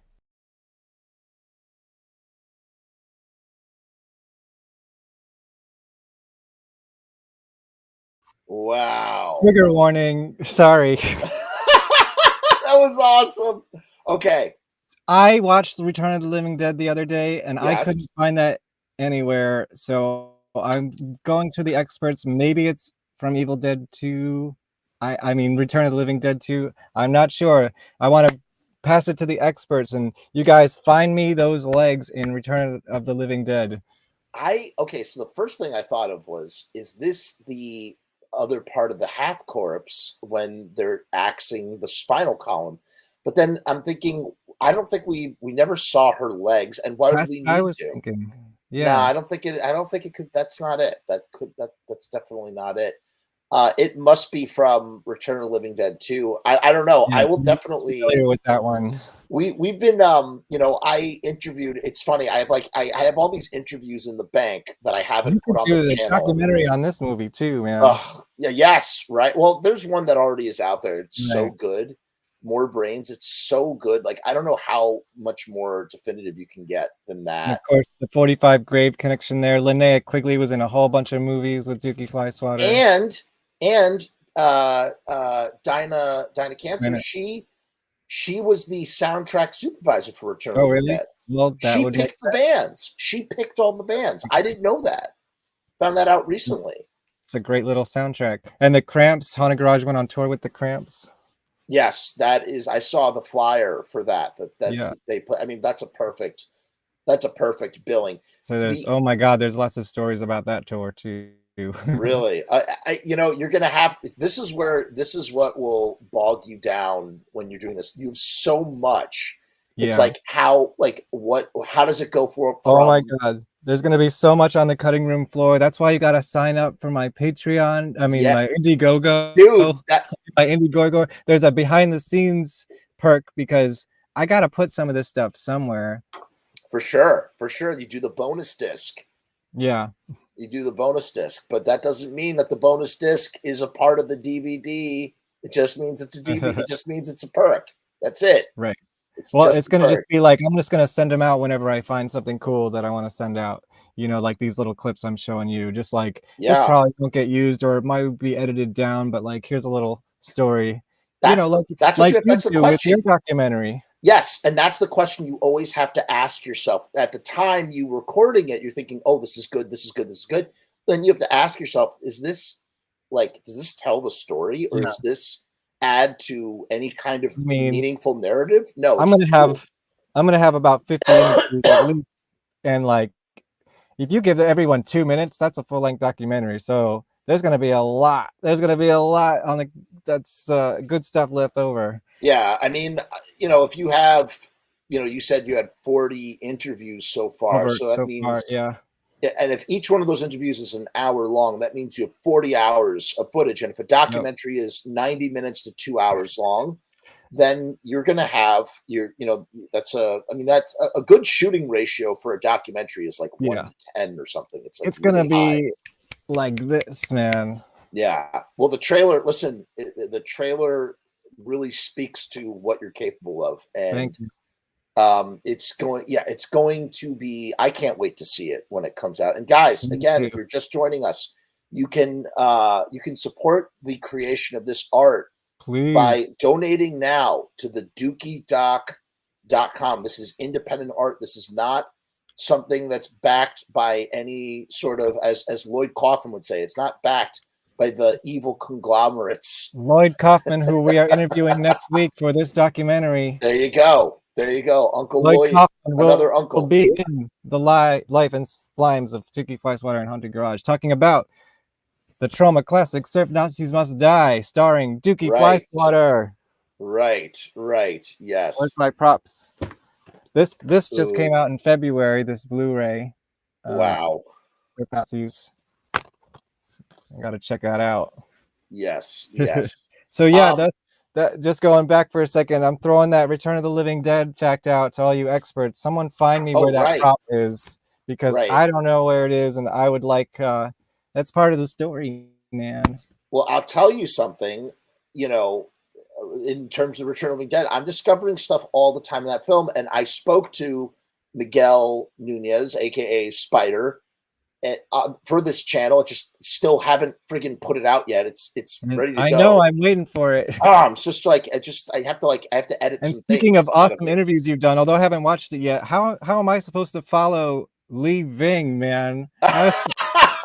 I I mean, I guess I gotta get like an Ed Culver on here to like bump it up because Yeah, I mean following that Lee was Ding, that guy is a legend. Yeah, that was very cool. I was very, very nervous to talk to Lee Ving, and I didn't know what to expect, and I I can't really wait. I haven't watched it yet. I can't wait to watch it. it's not out, but Oh, that's why I haven't watched you it will yet. see it. You will absolutely see it. You will be one of the you will definitely be seeing it, and I've got to do a that's another one I need to do a little prep Oh, on. so he's following me. Yes, yes, Sort of. yes, yes. Although he was the he's last not- person interviewed. He was the last person before you interviewed, Yeah. I believe. For who was it? I don't know. I'm trying to think. I have so many episodes. I also have Brian Usna. No one's seen the Brian Usna interview yet. I mean, what am I doing, right? Yeah, man, It'll get it come out out. there. It'll be out. Yeah. It's good to have a backlog for when you don't have a backlog. Oh my God, yes. So, but I asked him. I said, Miguel, what's up with the friggin' mushrooms in Return of the Living Dead? He's like, what are you talking about? I'm like, dude, in the graveyard with you and Trash, there's like all these mushrooms. I didn't notice that. And oh my God, they are there, dude. They are there. And he was like, I don't even know what these are. He's like, wow, you must be a really big fan. Cause like he was like, yo, send me a picture of that. Yeah, he was like kind of blown away. I would love to have Ringo on. That would be talk about all right. If Jeffrey Combs, What's up, Robbie Bloodshed? Jeffrey Combs melted me into the floor. I would love to. Ringo would too. What's up, Robbie? Freaking God, where are we going with that? Oh yeah, the clips. Let's go to the next clip now. Yeah, pick another clip. All right, ready? This is fun. I got to do this. No, I more thought often. this was going to be a good avenue for it. Yes. All right, here's another clip. Ready, everybody? My band, I've been doing various forms of it for about 7 years, but like shock rock, horror rock started like in the 50s with Screamin Jay Hawkins and some other people like that, who's still around today. Screamin Jay Hawkins, I think, was one of the very first. Him and him jumping on the coffin and lighting up the stage with flash paper and everything like that. He just blew me away when I was a kid and I saw him on television. Screamin Jay Hawkins was a big influence on me. I remember as a kid watching this show on TV. Part of it was a puppet show. There was this magician puppet that was like hypnotizing this girl puppet. He was making her float in the air, and then he started singing, I Put a Spell on You. And I was just like blown away. It wasn't until I got to high school that I started listening to Dr. Demento and found out who it was and got myself a Screamin Jay Hawkins record. Then was lucky enough to open for him at Club Lingerie. It was really wild. Even though the band hadn't been together very long, we were raging that night. Screamin Jay Hawkins was like going on about after the show, we were all going out and getting fur burgers. He was getting pretty liquored up. It was later when Danny Dorman and Michaelino Adamson were in the group. Michaelino Adamson, he was a pretty good guitarsmith. He had a monkey fur jacket. That was his big claim to fame. Screamin Jay Hawkins really liked. Yeah, he says that we were like the new version of what he started a long time ago. Wow. And I have a specific thing to say about this. Yeah, go ahead, please. Because I don't know how many times Screamin Jay Hawkins played Club Lingerie. Maybe he played there all the time. Maybe he played there once with Haunted Garage. Yeah. But this might be the same night that you talked about with the flash paper story. Because he was liquored up at Club Lingerie in the late 80s. It fits. It does fit. And I was literally going to reference that video and that story. I'm so glad that you watched that. Yeah. When I saw that, I was like, I got something for him. Oh my God. I want to think that that was the same night. It's very possible. You know who we'd have to add? Well, I don't know. It was like 1987, I would say, was when the show was. I think the incident with the, I don't think the Senders were still playing. I think it was the Senders because Philip Marcade was in the Senders and the Senders were done, but by that time. So I'm not sure. It's possible. It's very possible. But here's the thing that I said in that video, and this is the truth. You have to imagine Screamin Jay Hawkins was a drunk. Yeah, Screamin Jay Hawkins, you know, he fell into liquor. I did a whole deep dive on Screamin Jay Hawkins, who, by the way, is, you know, Haunted Garage is absolutely all of these guys, all of this stuff. It all comes from him. He is he is ground zero in my opinion. Yeah. He's the originator of all of it, man. 100%. Just like the greatest there was. But he was living in obscurity and playing rib joints on the piano and just getting Cafe drunk. Wa. Right. And like, you'd imagine, that the incident, in a nutshell, without getting into pulling out the whole video, like the whole story, in a nutshell, super quick, Screamin Jay Hawkins would buy bulk contact paper. And the contact paper was create the flames that seemed to come out of nowhere. That was part of his magician paper. And one of his cigarette ashes fell in his like bag that had all this contact paper that he had just bought and caused a ginormous explosion at the bar that caused Screamin Jay Hawkins to fly back and hit the wall drunk. Like, you have to imagine that. Didn't he say something funny after that too? Yeah, I don't remember what he said, but you have to imagine that he had to have done that on more than one occasion when he got drunk. That he got drunk a lot, and he had to buy contact paper all the time because he was doing shows. So that just like gasoline and matches, right? Like, that had to have happened more than one time. That had to be a semi-regular occurrence. But I know it was definitely. You said it was at Club Lingerie, so yes, it's possible. It's possible. Yeah, Robbie, Screamin Jay Hawkins was if you were in New York in like the late 70s, early 80s, you could just walk into like a club and Screamin Jay Hawkins would be 5 feet in front of your face playing on a piano. No, I wish I got to see him. Oh, it's just such easy. That's how we started playing with the fuzz tones. And there's a live recording of that. It's a great recording of them doing about 8 songs. Yes, this is true. Screamin Jay Hawkins had somewhere between 57 and 75 illegitimate children. There used to be a website, jayskids.com. Yeah, are you one of Jay's kids? Yeah, are you one of talk about it? There's a documentary about it. In fact, he is a fascinating man. And where is the biopic? Where is the biopic? Right, that's a good idea. And one last thing. One last thing about, actually, I do have a Screamin Jay Hawkins related project, like fictional project that I've sort of been, but that's neither here nor there. What I've been saying this for years. Fucking Screamin Jay Hawkins. Listen, Levi Stubbs was great as Audrey too in Little Shop of Horrors, but I could have totally imagined Screamin Jay Hawkins doing the voice of Audrey too. He would have. Well, I don't know where I heard this from, and I guess it wasn't from you, but I heard the person who was his name who did Audrey 2's voice. Levi Stubbs. I heard he was doing an impression of Screamin Jay Hawkins. Stop it! Yeah, so you're right on the money with that. And then let me take it another layer. Have you ever seen this movie, Sorority Babes and the Slime I Ball? own it. Right. So you know that Dukey Flyswatter is the voice of the imp. I did not know that. Oh, well, guess what he was doing an impression of? Audrey 2. Oh my God. So this is Dukey Flyswatter doing an impression of the guy doing an impression of Screamin Jay Hawkins. It's just you can't make that. And then stuff Linnea up. Quigley, of course. Of course. And the Blu-ray. Royalty. You got to get her. You got to get her in your documentary. I tried. Yeah. It's not a total loss yet, but we were in contact about it, and I tried to meet up with her when I was in LA. I got the other 2 Scream Queens. We were all collectively trying to get her down so we could have all 3 at once. It didn't happen, but I still would love to get her in the documentary.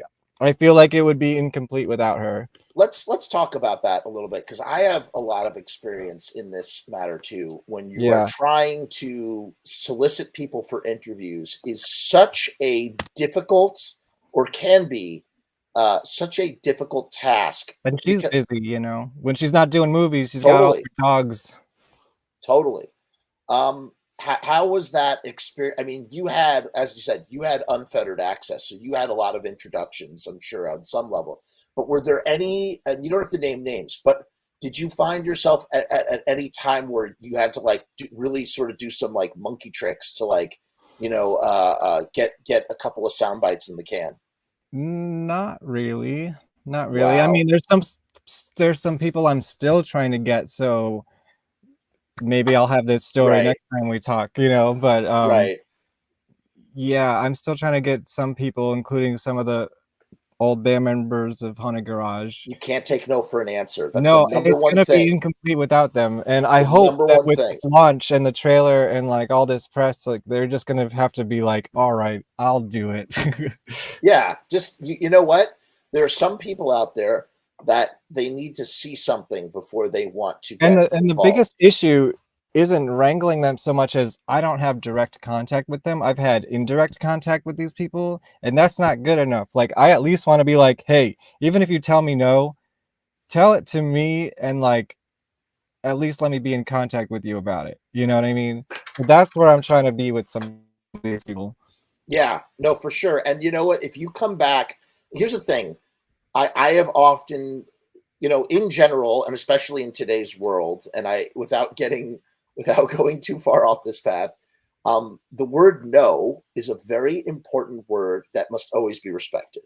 They haven't But- said no, they just haven't said yes. Yeah. Right.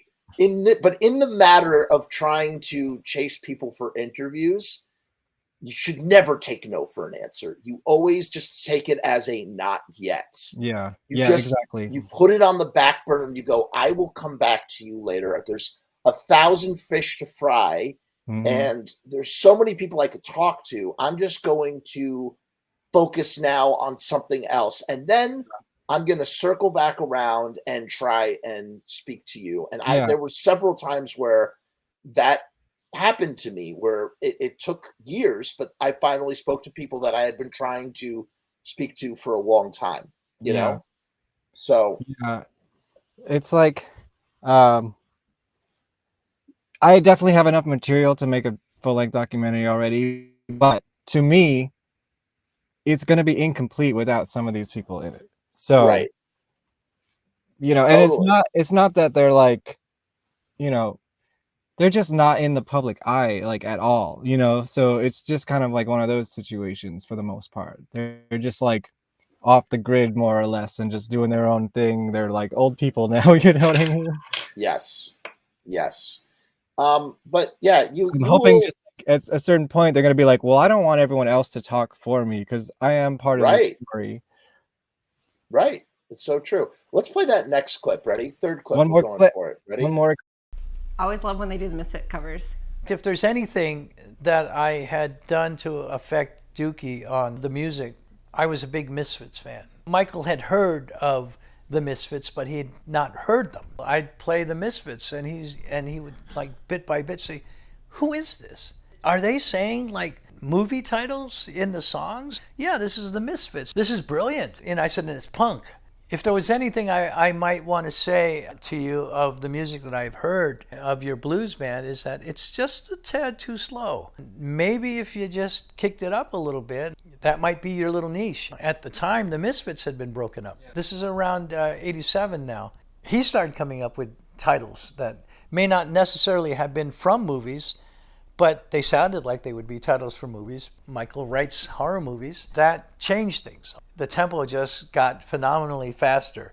And all of a sudden people were forming pits. Yeah, especially Little Green Men. Once people heard that, people that knew Haunted Garage before were saying, wow, this is different. It was a perfect thing for post-punk because there were, punk rockers. These people were coming over to the shows, and not just the Misfits either. There were other bands that were doing it. There were a couple of bands that they had played with, like the Serial Killers and even Guar. I was not aware of the Misfits before Haunted Garage, so they had no influence on me whatsoever. Wow. I had no idea that Haunted Garage would cover the Misfits. Yeah, well, and they were doing it in the early 90s when that was kind of a rare thing. The Misfits were still kind of just they hadn't quite reformed yet, and they were still broken up. It was that weird period. Yeah, and they would be doing Misfits cover, and then until today, like they would always play their song "Little Green Men," and then they would play a Martian right after it. That is, okay. Now I want to hear what that's. I want to hear their covers of Well, that. I can. That's actually on YouTube now, but it's been on. Yeah, I'll get you Yeah, some. you'll It's show it to awesome. me. And let me. Here's a story I have to tell Go ahead, because please. of this whole subject. The reason I ever heard of the Misfits was because of Haunted Garage. So because I was such a young kid, when I got into them, I was like 10 or 11 years old, and I used to trade bootlegs, like cassettes and VHS tapes of like concerts and stuff. I was a big tape trader, and I got this Haunted Garage bootleg, which is still to this day probably my favorite show of all time that I've ever seen. It's not, and I actually found not the whole show, but an alternate angle of that same show in Dukey's archive when I was digitizing it. So that was like a real treat for me. And at the end, they did this whole encore of like 5 Misfits songs. They did Where Eagles Dare, Martian, All Hell Breaks Loose, 20 Eyes. Wow. And All Hell Break. Did I say that? Maybe. Yeah, you said that already. Yeah. Oh, and then they did their version of the Hokey Pokey, which sounded like a Misfits song.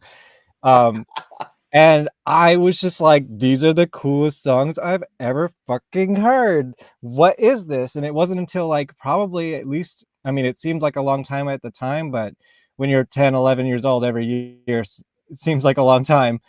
When I was in middle school, I heard my friend in the lunchroom singing like, I ain't no goddamn son of a... And I was like, this kid does not know who Haunted Garage is. What is this? Wow. That night, I borrowed Collection 1. The next day, I had the box set. Wow. This must have been 1995.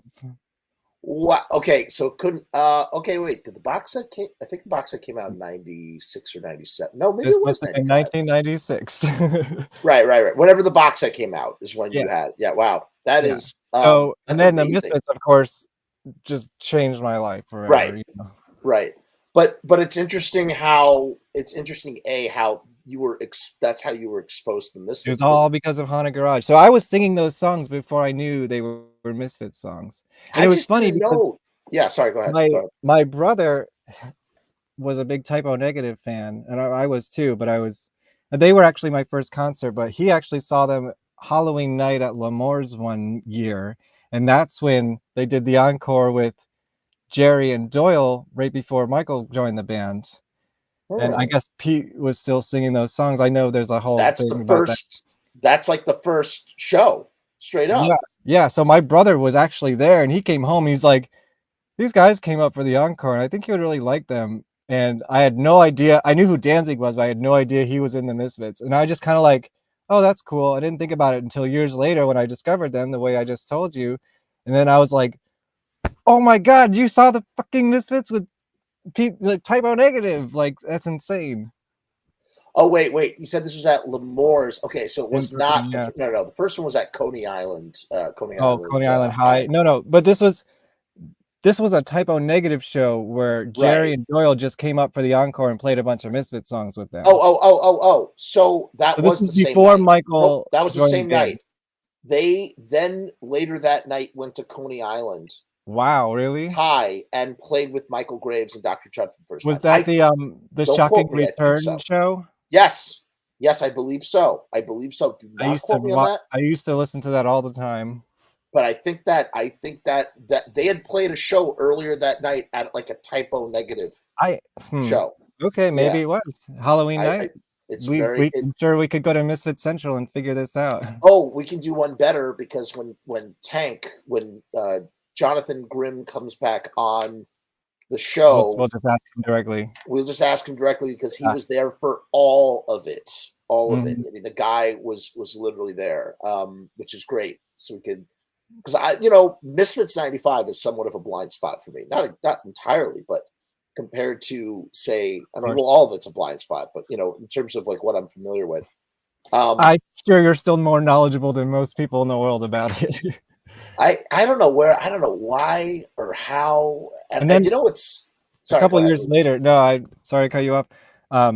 I did go back to L'Amour's, and I remember it was 2011 because I remember getting lost in the city with my brother and passing by the to tower rubble at the time. It was streets were closed and we didn't have Google Maps yet, so the city was all messed up, and we were trying to get to Lemore's to go see Graves, the band Graves. Oh, really? With him and Chud and I don't know who else was in that band. I forget. Oh, was that their first It was show? the Web of Dharma. I don't know. The Web of Dharma was out. I don't know if it was their first show or not. Okay, Maybe then it wasn't their first show. And I convinced my brother to go because they were playing with Lacuna Coil, and he wanted to see them. Huh. So that was my first time I met Michael Graves. I bet you Joe, I don't know, I think Joe's not here anymore, but Joe, who's Michael Graves' bass player for years and years and years, and he's Mr. Monster. Oh, I met him before. You definitely met him, but you and Jason were in a band together. Yeah, briefly. Yeah, Jason was the drummer, temporary drummer for the band Skeletal Life, and played a couple shows with us. Opening right, for you guys Doyle. opened for Doyle, right? Oh my yeah, God. Blackthorn. You were there, right? Yes, I was there. Oh my God. Yeah, we both shot Doyle's set. That was the last time I saw Jason alive. That might have no. I think I saw him play with Goolsby once after that. Dude. And he was like, "Yo, we should do some video stuff." I'm like, "Yeah, hit me up, man." Yeah, that's kind of why we had a falling out before he I died. know. But, yeah. Well, I'm sure I guess I was his number 2. But talk about like wanting, wanting you to, like, I don't know, not even. I didn't know him that well, but like, Jason was a very nice guy. He was a solid dude, and even though him and I didn't see eye to eye at the end, I still was very, very sad to hear about what happened. And his music touched a lot of people. I know. I didn't go to the shows and stuff. I know my singer of my band performed Gesso Lantern. I didn't go to those shows, but I did. I felt weird. Like I didn't want to go to the funeral thing, but I did go to the Clash Bar, where they had like an impromptu Mr. Monster style set. And there were a bunch of people there, and I thought that was just my way of paying my respects. And I thought that was, it was because I was living in the city, and I was like, well, if the subway can't take me there, it's a real bitch. Yeah. Oh, to get to Clash Bar, it would have been, which is closed now, by the way. But yeah, that would have been, tough. Yeah. Robbie says he used my cymbals for that. Show. For my show. That's awesome. For the Doyle show. We have an amazing soundboard recorded and like multicam edit of that whole performance on YouTube. Go look it up. Skeletal Blackthorn 51. Check it out. You see Jason Trioxin. Yeah, and we have like full makeup. It's like a really good show for us. That's awesome. And then it's great because we got the Doyle amps in the background. Just makes the stage awesome. Right. And you gave me some of that footage to use in my edit for Rock and Roll Cooking with Sal B. Yes. So that I could have the multicam. Which is. Are you going to see Doyle this week on Friday? That's tomorrow. I got my wife is out of the country, and I have two I think I'm gonna go kids. I would like, but it's like $25, and I'm just like, Sorry, Doyle. You can't top that. Yeah. All right. You were at the MSG show too. Yeah.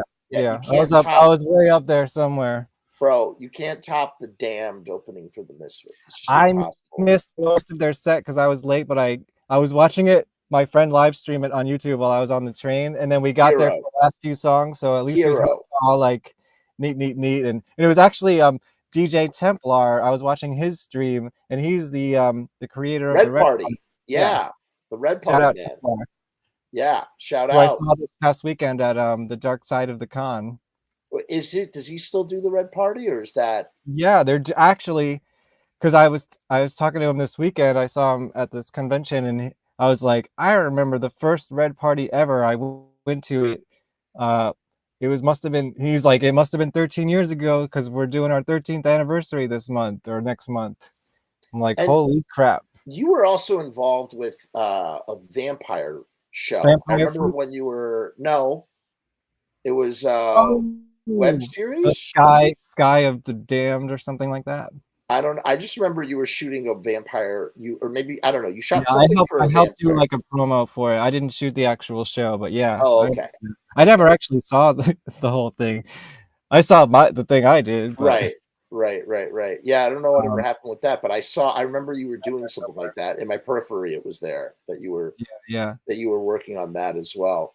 Do you think that did you always want to do something more than, because here's the thing, you started off as a musician and then you jumped over to doing videography stuff. Well, I feel like I've always done both. Okay. Like I was editing tape to tape SVHS machines in high school. Okay. So I was always doing both. Although music is the main passion, it doesn't make you any money. No, you don't do it for the Video is money. definitely the professional route. Right. Do you did you eventually say in your head, okay, like I've been doing videography and I've done all these events and stuff, but like I want to do something, I want to tell a story, I want to do something like that.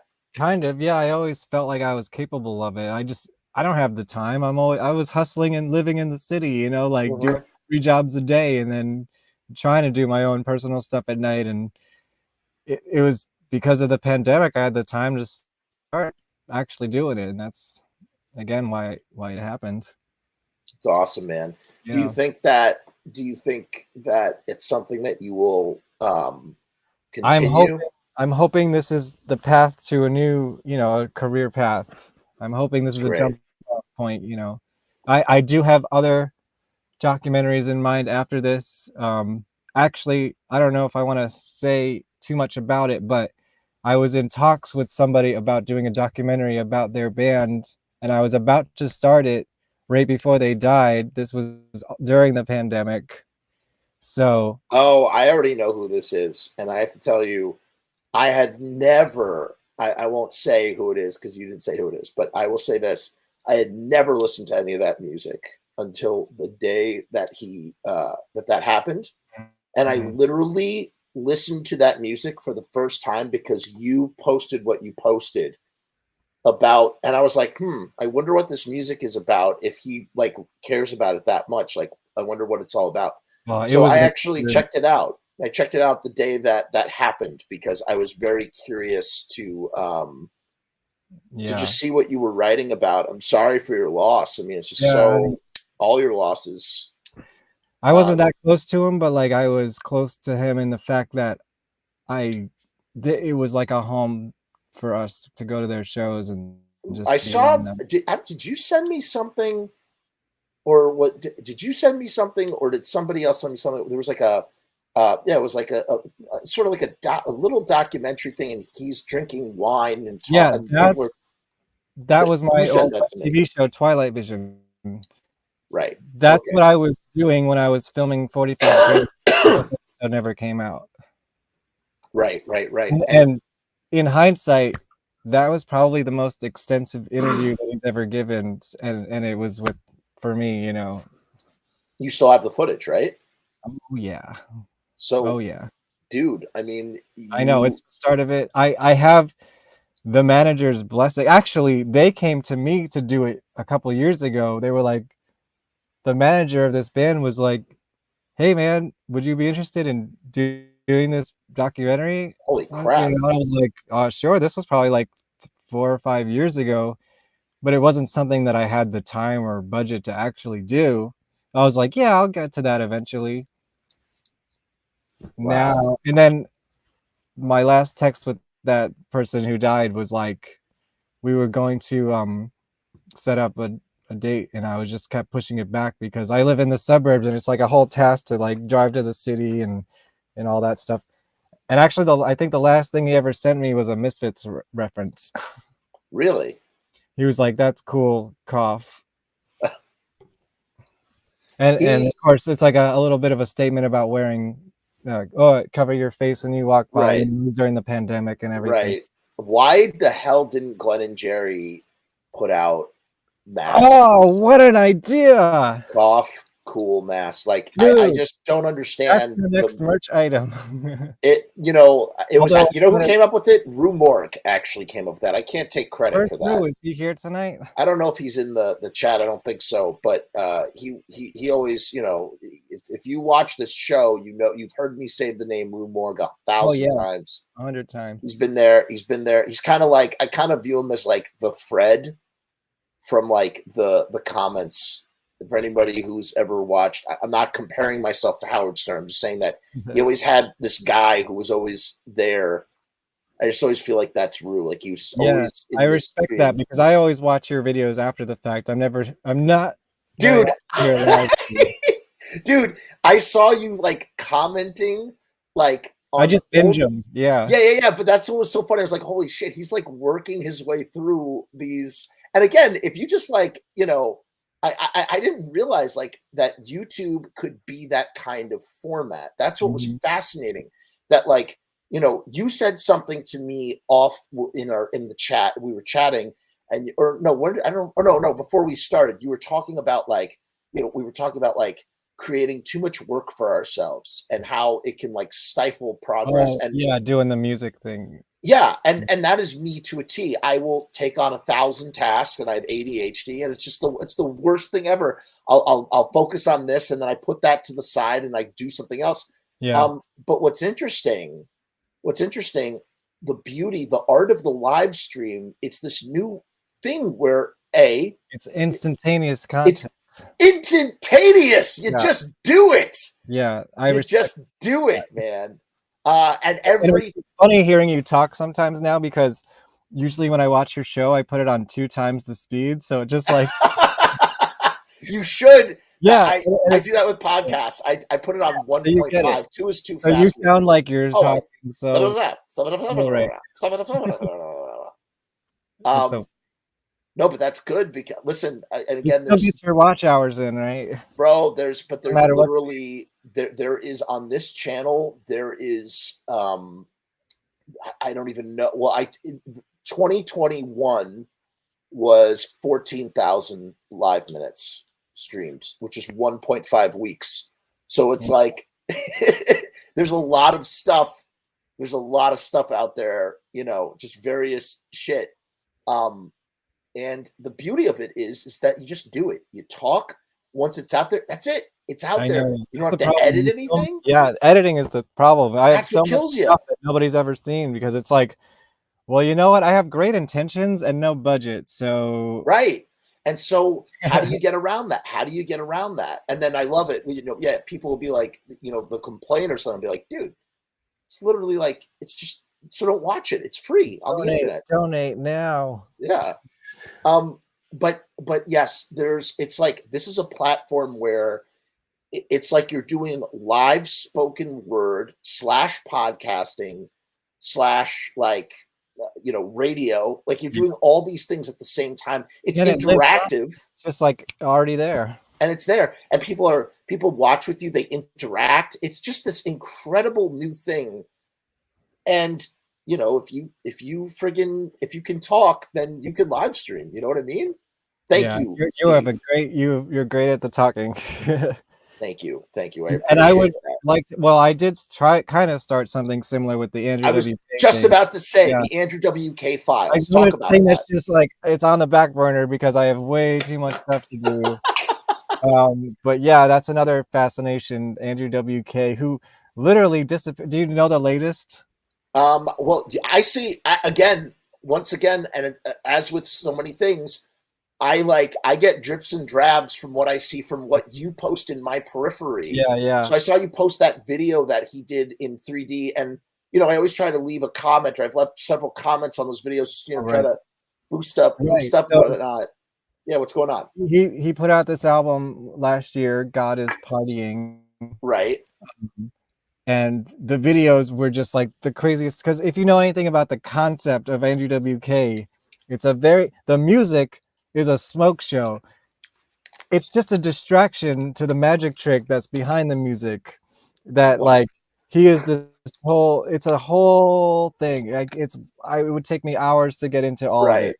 But it's like he's a character controlled by this corporation, and maybe there's something sort of supernatural about it because he can't die. He just has to party all the time.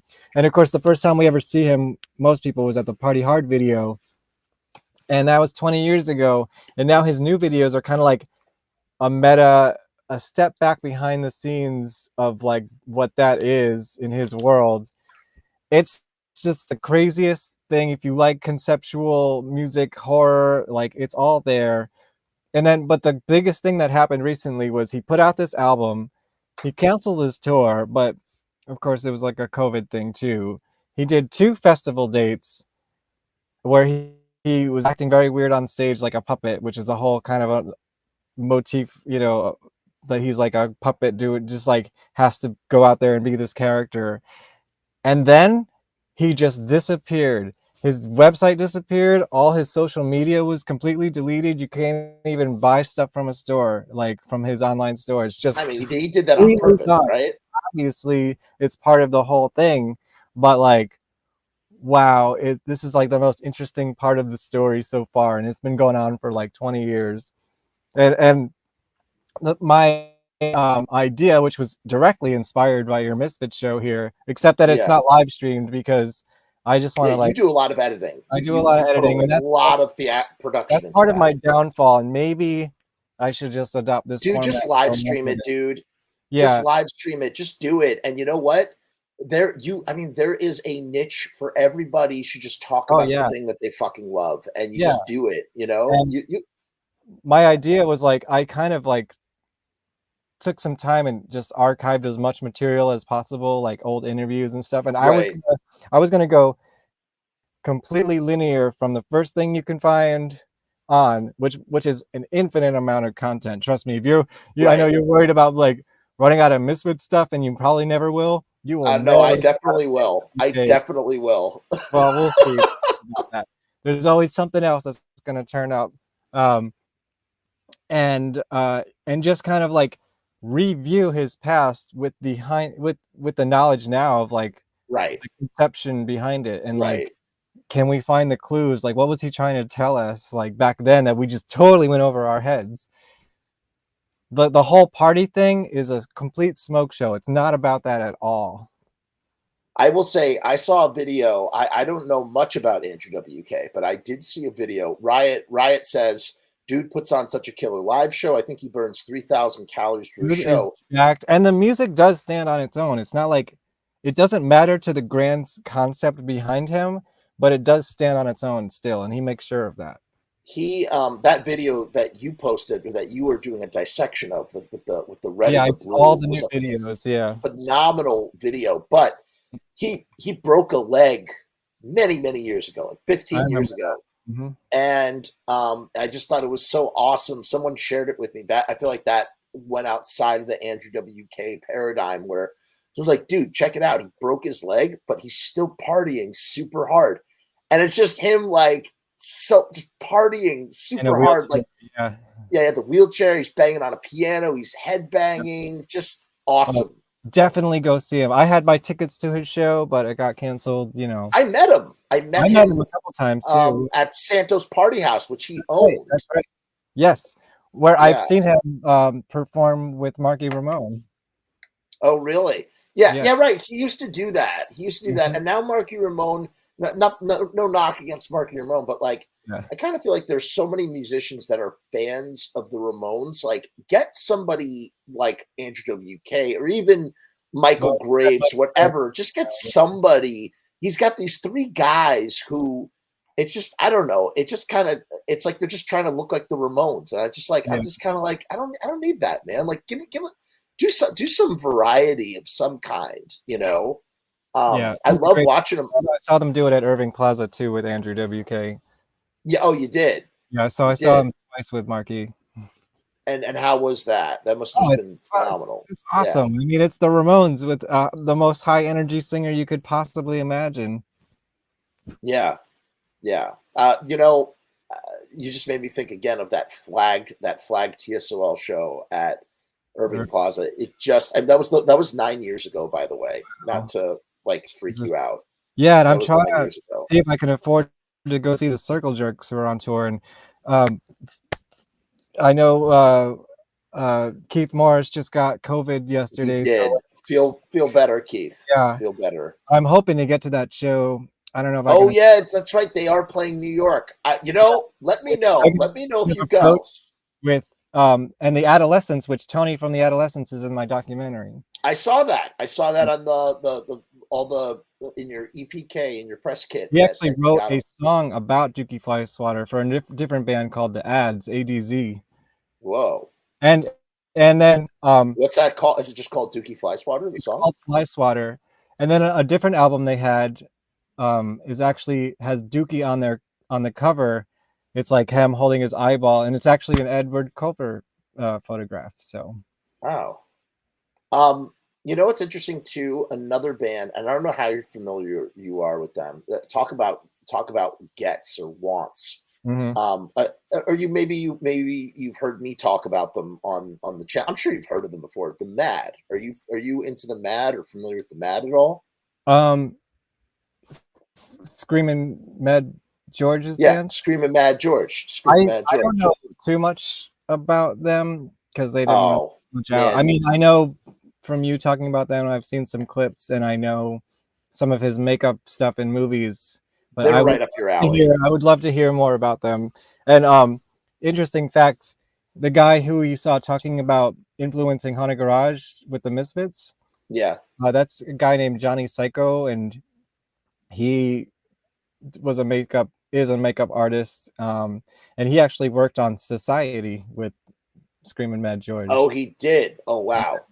That is okay. That is freaking awesome. There is a sort of a connection there. Yeah, dude, these makeup guys that Haunted Garage used to work with, they're everywhere. You pick a movie, major budget movie or low budget movie, like one of them has probably touched it. Hey, guess what, Kevin? Sharpie Riot says email him at orders@riotstickers.com, and Riot Stickers is going to hook him up with some stickers on us. Some stickers for the documentary for sure. Oh, there you go. I already had that in mind. I will. You can send them an email at orders@riotstickers.com, or I'll put you in touch with them. Either way, thank you so much. Reach out to Sharpie. Thank you, Sharpie. That's awesome. Great way to support the promotion of this documentary. Which, by the way, guys, just to let you know, the link is in the comments, or in the ticker at least. It's Dukey Doc. Go check it out. Go watch the video if you missed it earlier in the stream. That's why we're on the channel tonight. We're here to not just talk with our friend Kevin, but learn about his documentary project that he's been working on.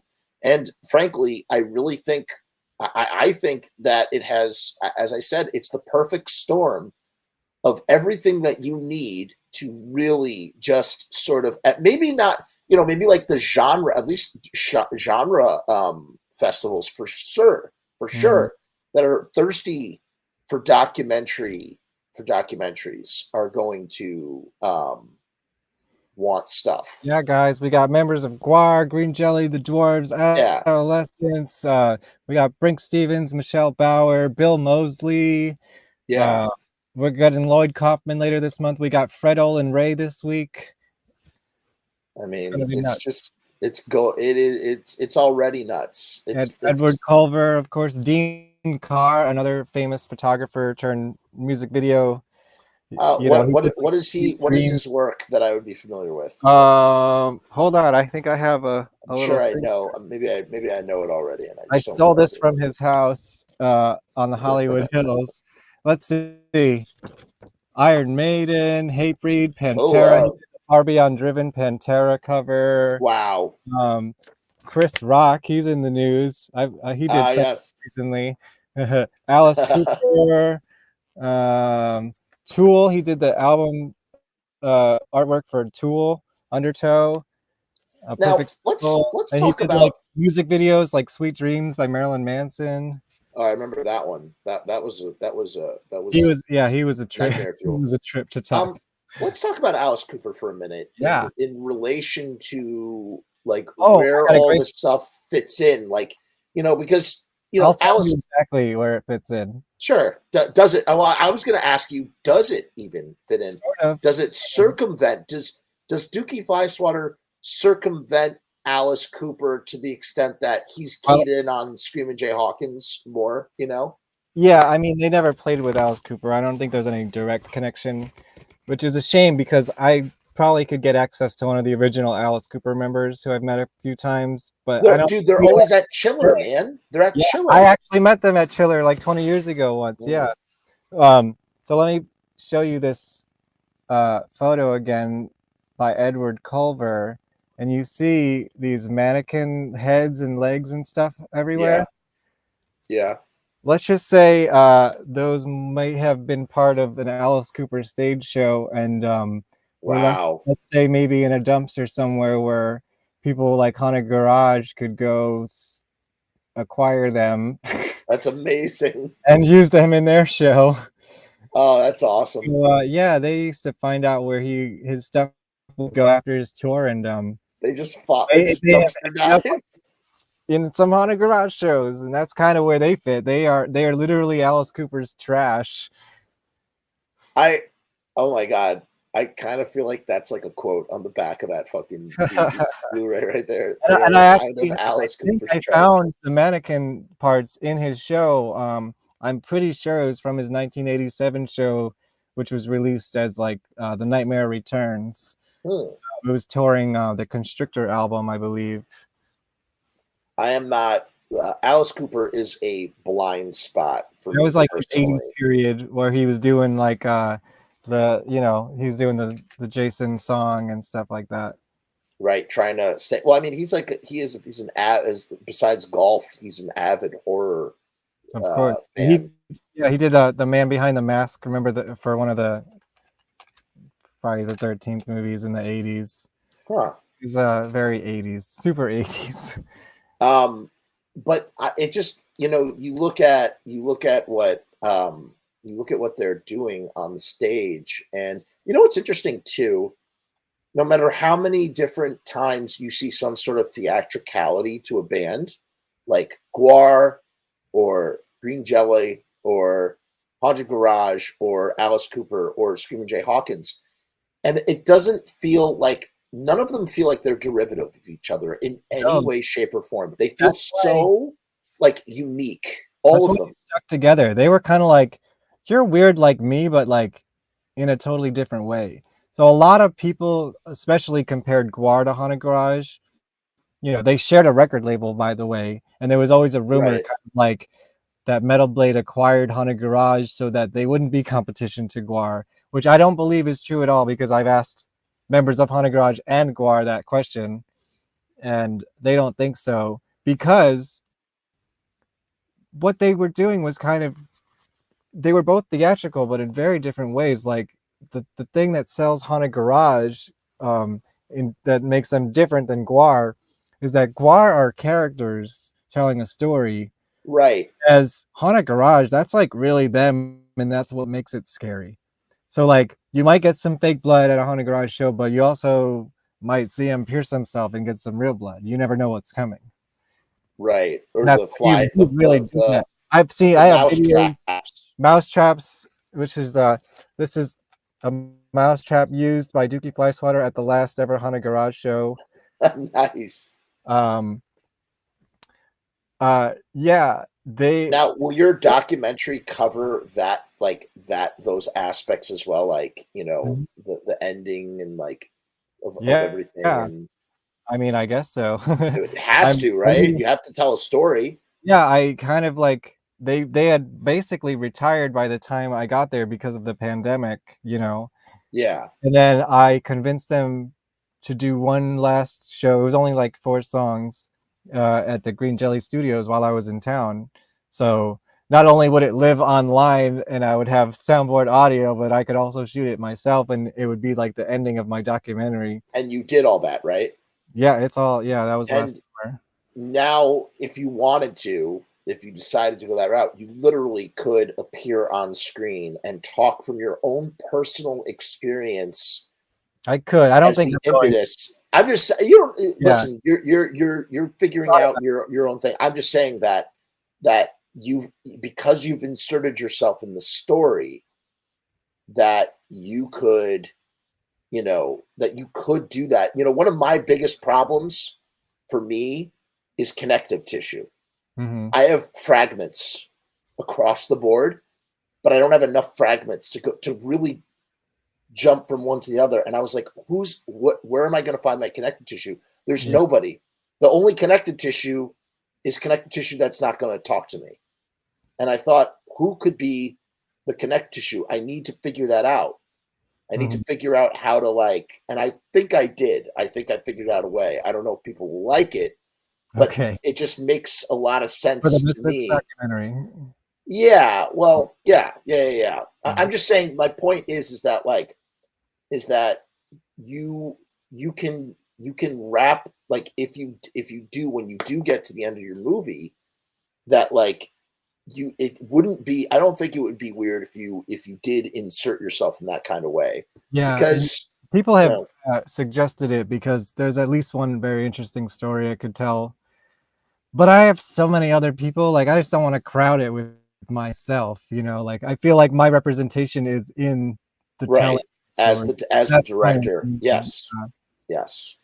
I get it. Maybe I'll get a narrator or something like that, and I have some people in mind, but that's a whole nother thing that's not crossing that bridge yet.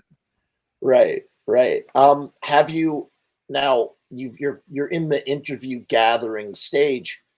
Are you approaching this from a story? Have you written the story? I haven't written the story.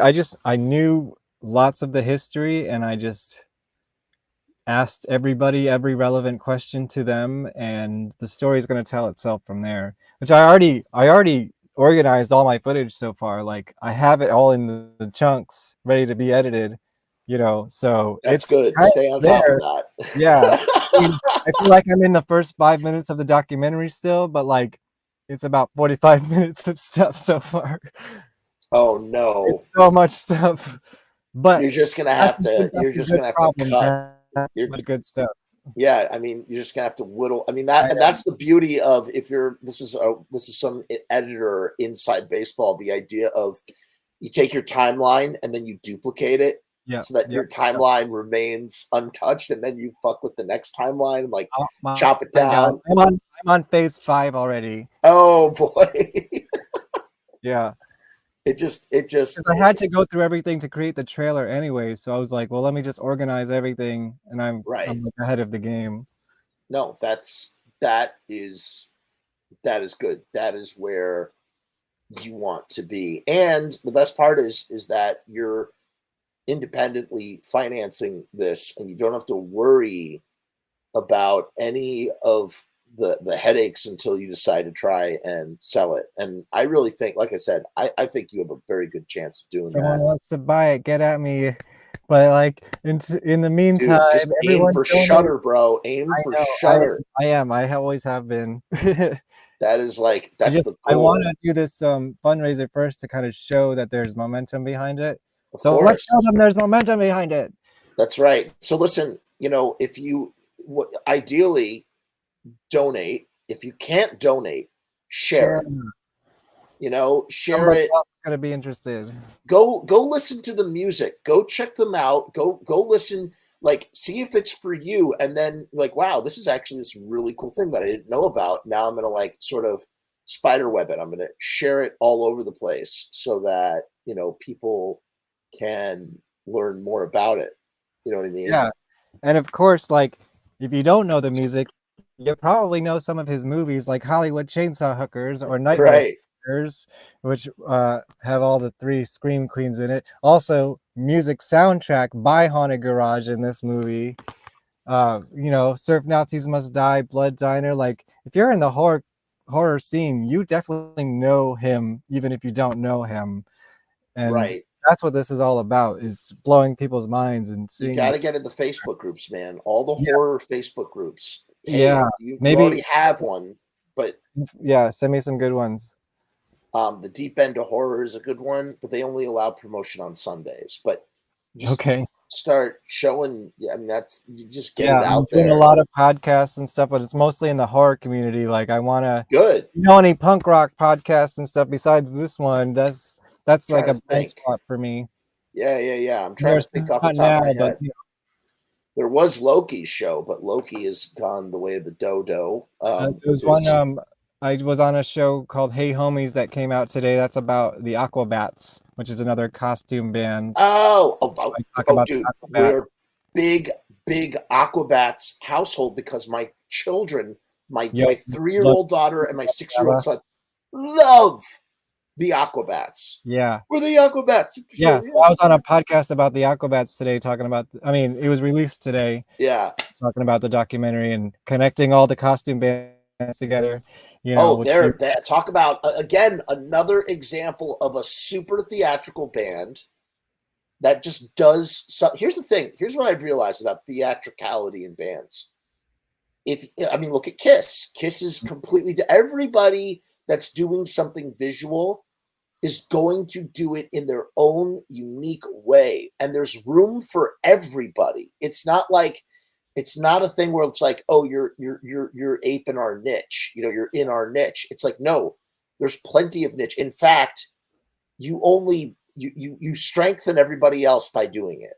Yeah, and that's why they've all kind of crossed paths. Guar and Honey Garage and Green Jelly were all friends back in the day, and then Joe and the Chicken Heads used to do stuff with the Aquabats, and then there was Guar versus the Aquabats, which was a radio show. It's all connected. It's raining like crazy. I was like, what is that sound? It was like thunder and lightning before we got on here. Really? Yeah. Yeah, it's like a big storm tonight. You're on the other side we of actually live pretty close to each other. Yeah, we're like 20 minutes apart. If you drive down 287, well, eventually we would meet. But yes, on our side of the Hudson, it's very, very rainy. It's really, really annoying. I'm sick of this weather, dude. I'm really tired of it. I need some warmth. I know. I'm waiting for it. I got to tell you, I've just been waiting to go to a show, like any show. Like I want to just go out. I want to see Fishbone. I want Fishbone. I want to see back to New York. I've never seen them. No. What? I know. Okay. I know. I watched their documentary too. Oh, their documentary is like one of the best band documentaries ever. But I've seen them 3 times in New York City. You have to come with us the next time we go. I need to. They played the Brooklyn Bowl. I saw them on a boat. I remember that. Oh my God, do they put on a good show? Oh yeah, I know. Those guys are incredible. They really, really are. I'm just like dying, and I'll tell you, I've also been like lamenting, like I lost one of my favorite bands. No Bunny I know. And you heard the whole. I don't really want to talk about. I don't know all the specifics, but I know it's not. It's ugly. It's ugly and terrible, and makes me so sad. And, yeah, and I mean, I feel similarly about Misfits '95, but like, yeah, it's still those albums. Bittersweet. It's bittersweet. Well, here's the thing, Misfits. I still listen to Misfits '95, but I still listen to No Bunny. But like, it's weird. Like, it's so bittersweet because, like, on one hand, I'm kind of like, why does Nobody have to be connected to this? Why can't Nobody was a separate entity, and it's just there, like it's dead in the water. I'm like, I want somebody else to become Nobody. I want someone to become somebody. Yeah, that's funny. That's a great concept. I love that concept. Like that, just like go out and like you don't even have to play Nobody songs. Just go out and be somebody, and like go out and just. It's a great name too. It's a great fucking name, dude. Yeah. And like, I don't know. It just the state of live music is floundering. Yeah, I mean, related but not related, because that's, I think, a more serious issue. But one of the topics we're definitely going to be talking about in the documentary a little bit is, could Haunted Garage happen now in this cancel culture? Probably not. I don't know. But the thing about their show was it was edgy and offensive, but it was all in good fun. Like they never punched down. They were already at the bottom. Right. I'd like to think that that it could still happen. I think I think that, it's like the same thing, like Glenn Danzig made that comment that everybody ate up. It was just so, it was like, if anything, it just showed me how out of touch I thought Glenn was when he made that comment, because there's like, I mean, there's counterculture happening right now. There's a band out in on the West Coast. I forget their name. There's some thrash metal, whatever. And they're so frustrated by not being able to play shows for whatever reason that they have actually hollowed out a minibus, like trolley, and they set up right outside of shows of big established bands. Mm-hmm. They set up in the parking lot like a food truck, and they play a show right there in the fucking parking lot. You know who used to do that? They used to drive around LA. This band, the Virginia City Revival, Never which heard of them. yeah, it's that's Gabby Godhead from Haunted Garage, and this was his band in like the 2008-7. This came out in 2007. They were really associated with like the Jackass crew and stuff like that. Really? And they would just drive around LA like playing on top of a truck.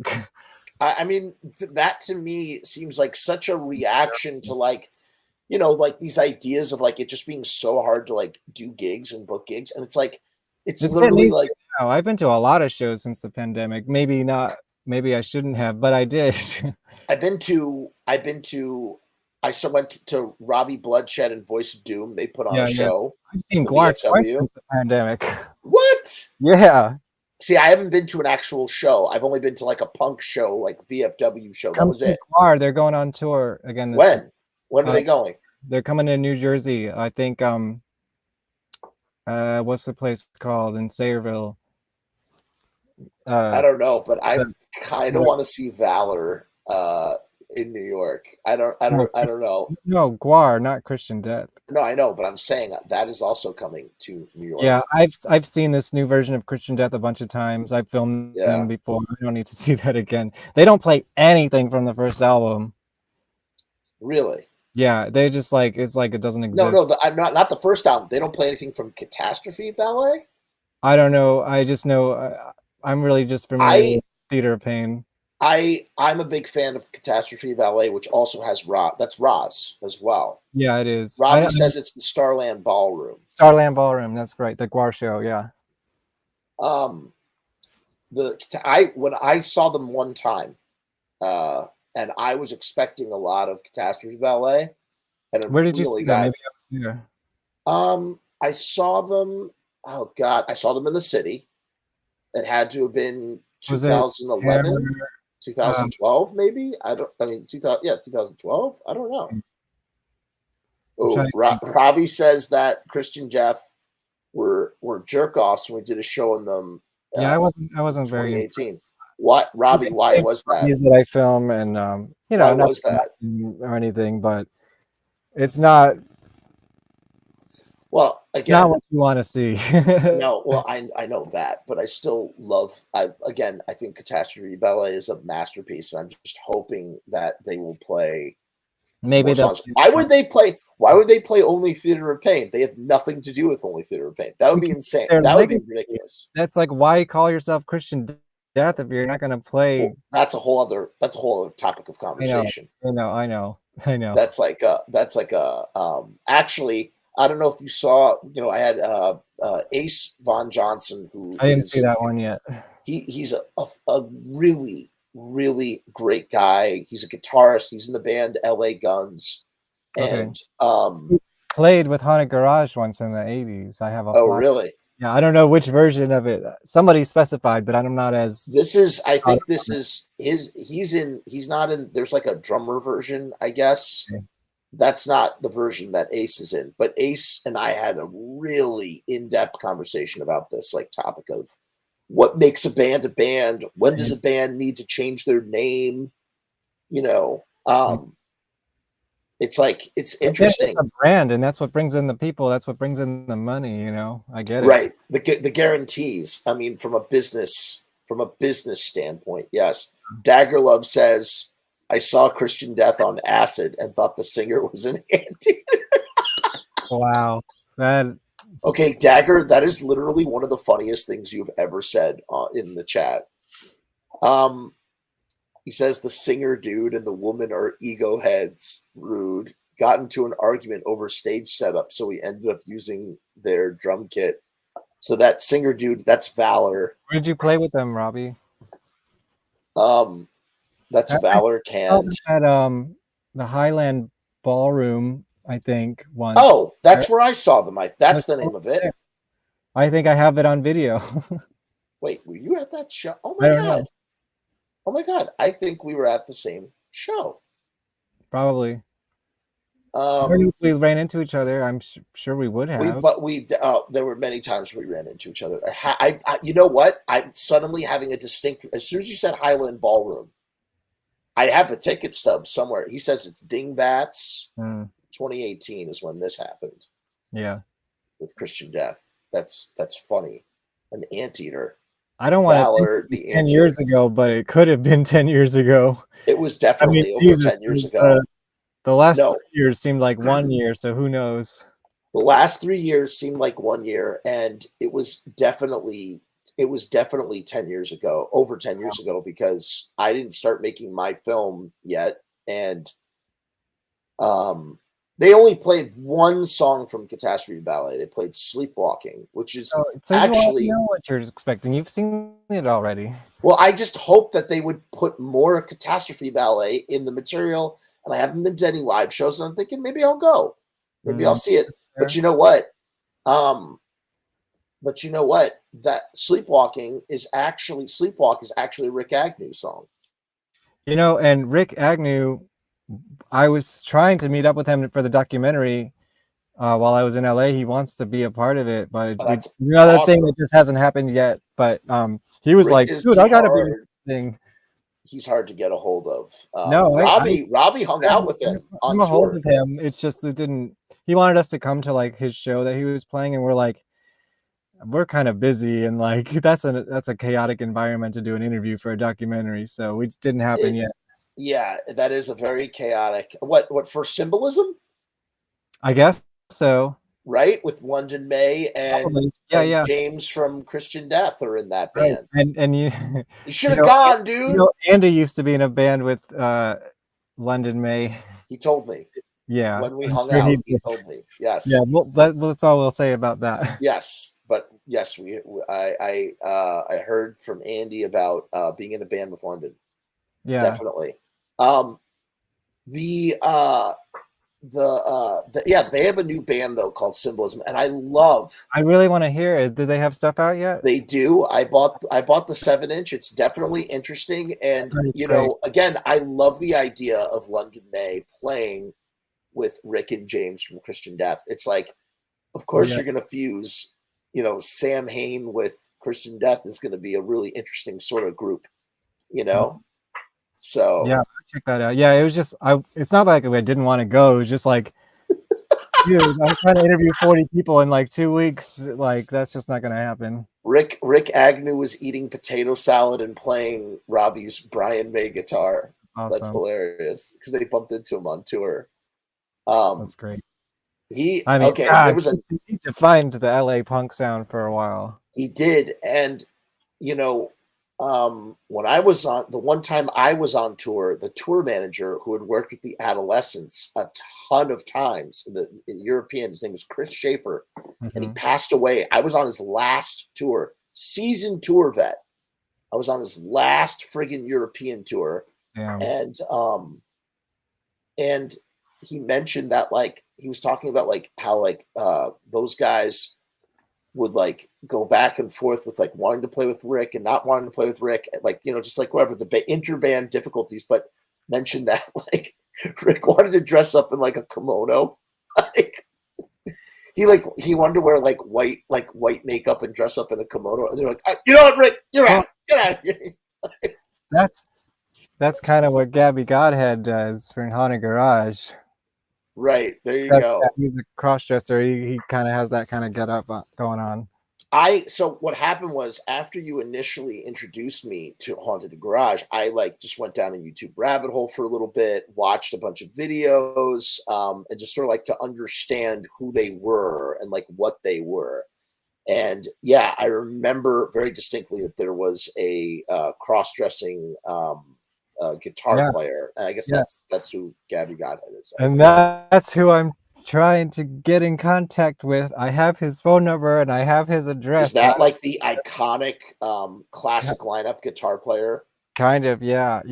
So And I really, that's a big get. He is absolutely essential to this story, because cross-dressing in the 80s is not like cross-dressing today, man. Like, there was no drag race. It was like, you're just gonna get thrown out there and be worried if you're gonna get beat up that night or not, you know? Well, here's what's interesting that you say that, and I can understand why that would be, but also there is a precedent in A, the New York Dolls, and B, look at all the glam hair metal bands Those that guys came on the look strip. big enough to maybe defend themselves.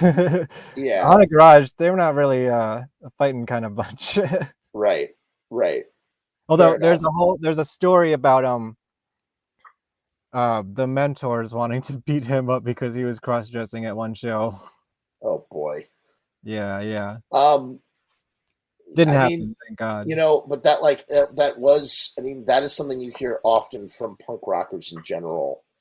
Just that you literally, it was not fashionable to be a punk rocker, and you could easily just get your floor wiped with the floor wiped with you, whatever the Yeah, right. It wasn't cool to be a punk rocker. Imagine being a cross-dressing punk rocker, you know? Right, which is why I love Jack Grisham so much, because you know Jack was doing all sorts of things like that, and the front man of TSOL, and I have to stop soon because it's midnight totally. and I have to like wake up. I gotta be at my early day job at like 7 a.m. Okay, so you have to But go as okay. well. I'm having a great time. You will absolutely have to come back on the Yeah. show. Like you have to. We have come so back much for more to sure. talk about. Yes, we even do. beyond the We will definitely continue this conversation. I literally can't talk. I'm like losing my I voice. don't want to I'm hurt like you. struggling. Don't hurt yourself. I won't, but I'll say this. Wait, what were we just? Oh, Jack Grisham. It tells a great story about, you know, Jack Grisham just loved wearing dresses. He just wore a dress or a skirt, whatever made him feel comfortable, you know. Awesome. Yeah. Just walked around, just like expressing himself how he wanted to express himself, as anybody should, right? Yeah. And some guys came up to him like calling him, you know, F-bombs and stuff. And he said something along the lines of like, take a look at my face and see how pretty it is, and take a look at my knuckles and see how cut up they are. So if you feel like throwing a punch, I'm gonna, I forgot what he says. I'm butchering what he said. I love what Iggy Pop says about it too. I'm sure you've seen that quote. Like, I don't feel ashamed dressing as a woman because I don't think there's any shame in being a woman. Or something. Right. And Which is a beautiful philosophy. Which let me throw this connection out there. Please. Oh, Iggy Pop? An Iggy Pop connection? Oh, yeah. Yeah. Go ahead. Not only was he apparently a fan of them, and if you know any connects, I would love to talk to you, Iggy Pop. Oh my God. Did you ever see his episode of Tales from the Crypt? Of duh. Well, Haunted Garage is in. They're in the crowd. Really? Yeah. Really? Yeah. All right, now I have to go back and clearly look, in the crowd look for them. Yeah. Dagger Love. There's deeper connections, but they're more personal, and I'm not going to get into them here. Fair enough. That is a phenomenal episode. I think it's called "For Crying Out Loud" is the name. Of the episode. And then it's like about like a doll, and it's voiced by Sam Kinison before he died. And Tia Carrera is in it as well. Yes, she is. And that dude who's also in Are You Afraid of the Dark? He's in the Are You Afraid of the Dark episode. He's in it as well. Check that out. Watch out for Dukey Flyswatter in the crowd. And there's a couple of the girls from the band as well drop their top in the crowd, so they're easy to notice. Right. Yeah. Oh, God. From Haunted Garage, yeah. I've been wanting to do extra work, you know? Like, that's like part of their day jobs. And while I'm on the subject, like talking about seeing these people everywhere, one of those girls in particular, her stage name was Deborah Casey. She was featured very prominently as an extra in some of these movies, including The Mask and Kindergarten Cop and Wow. Terminator 2. She was like, you know, the punk rockers in the alley in The Mask, and he gets the Yes. balloons and the Tommy gun. Yes. She's the Yes. girl with the mohawk.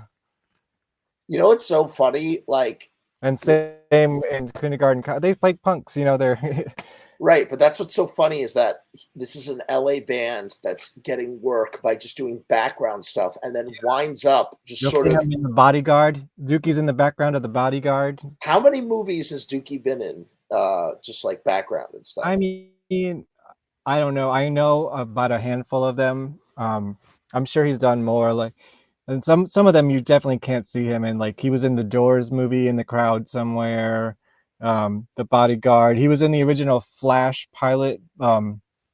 DC's Flash pilot from the 90s. Oh, dude, I remember that very well. Used to watch he's one that a of the, he's lot. one of the motorcycle gang members.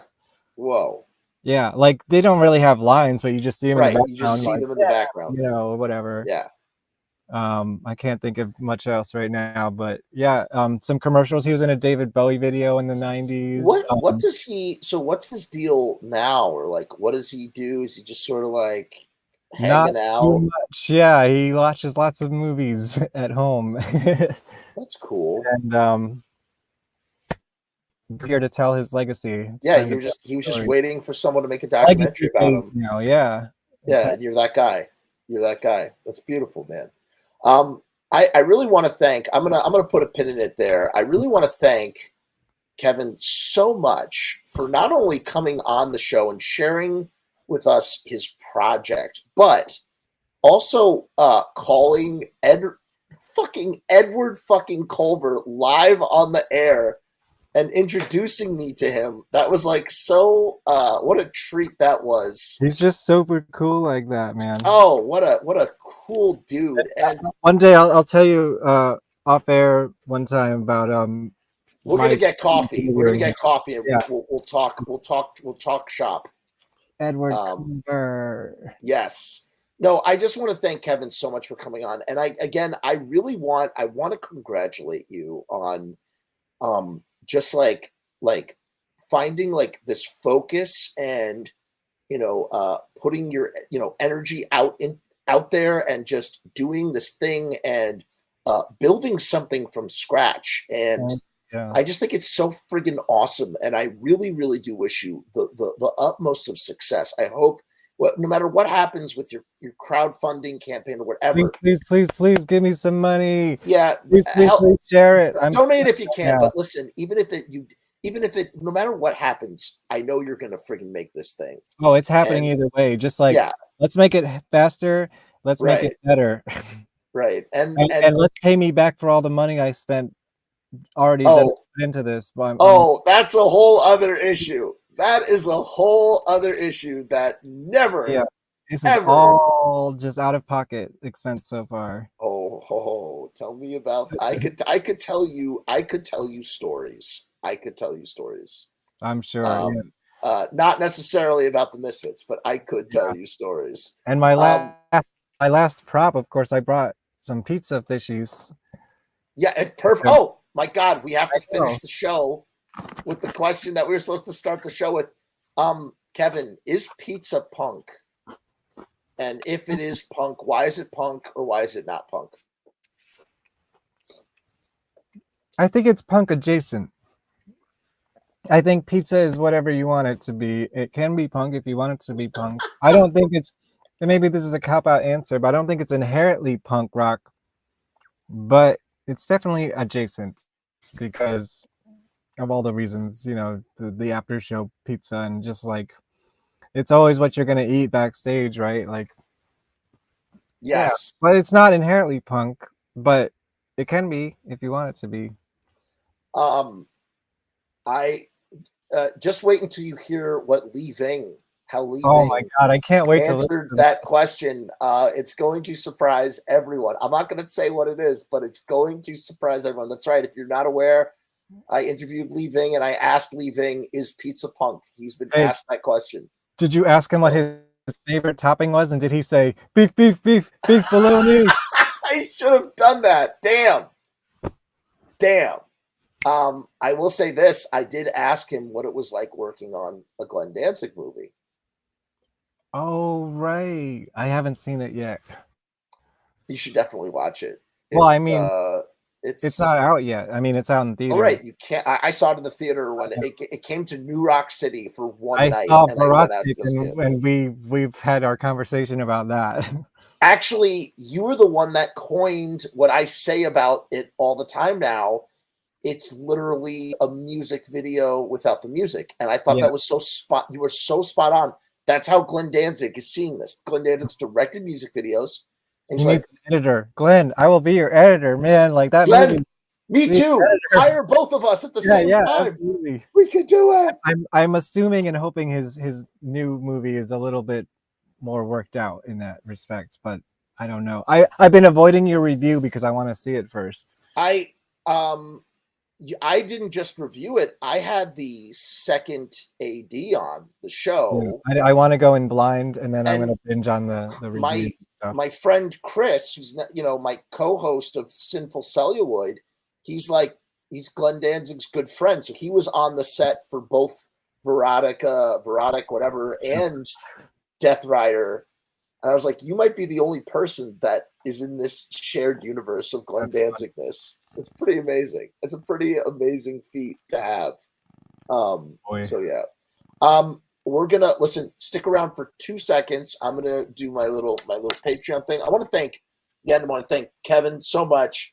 Guys, please check out the dukeydoc.com link maybe the link is in the description. It might be. Oh no, it is in the description.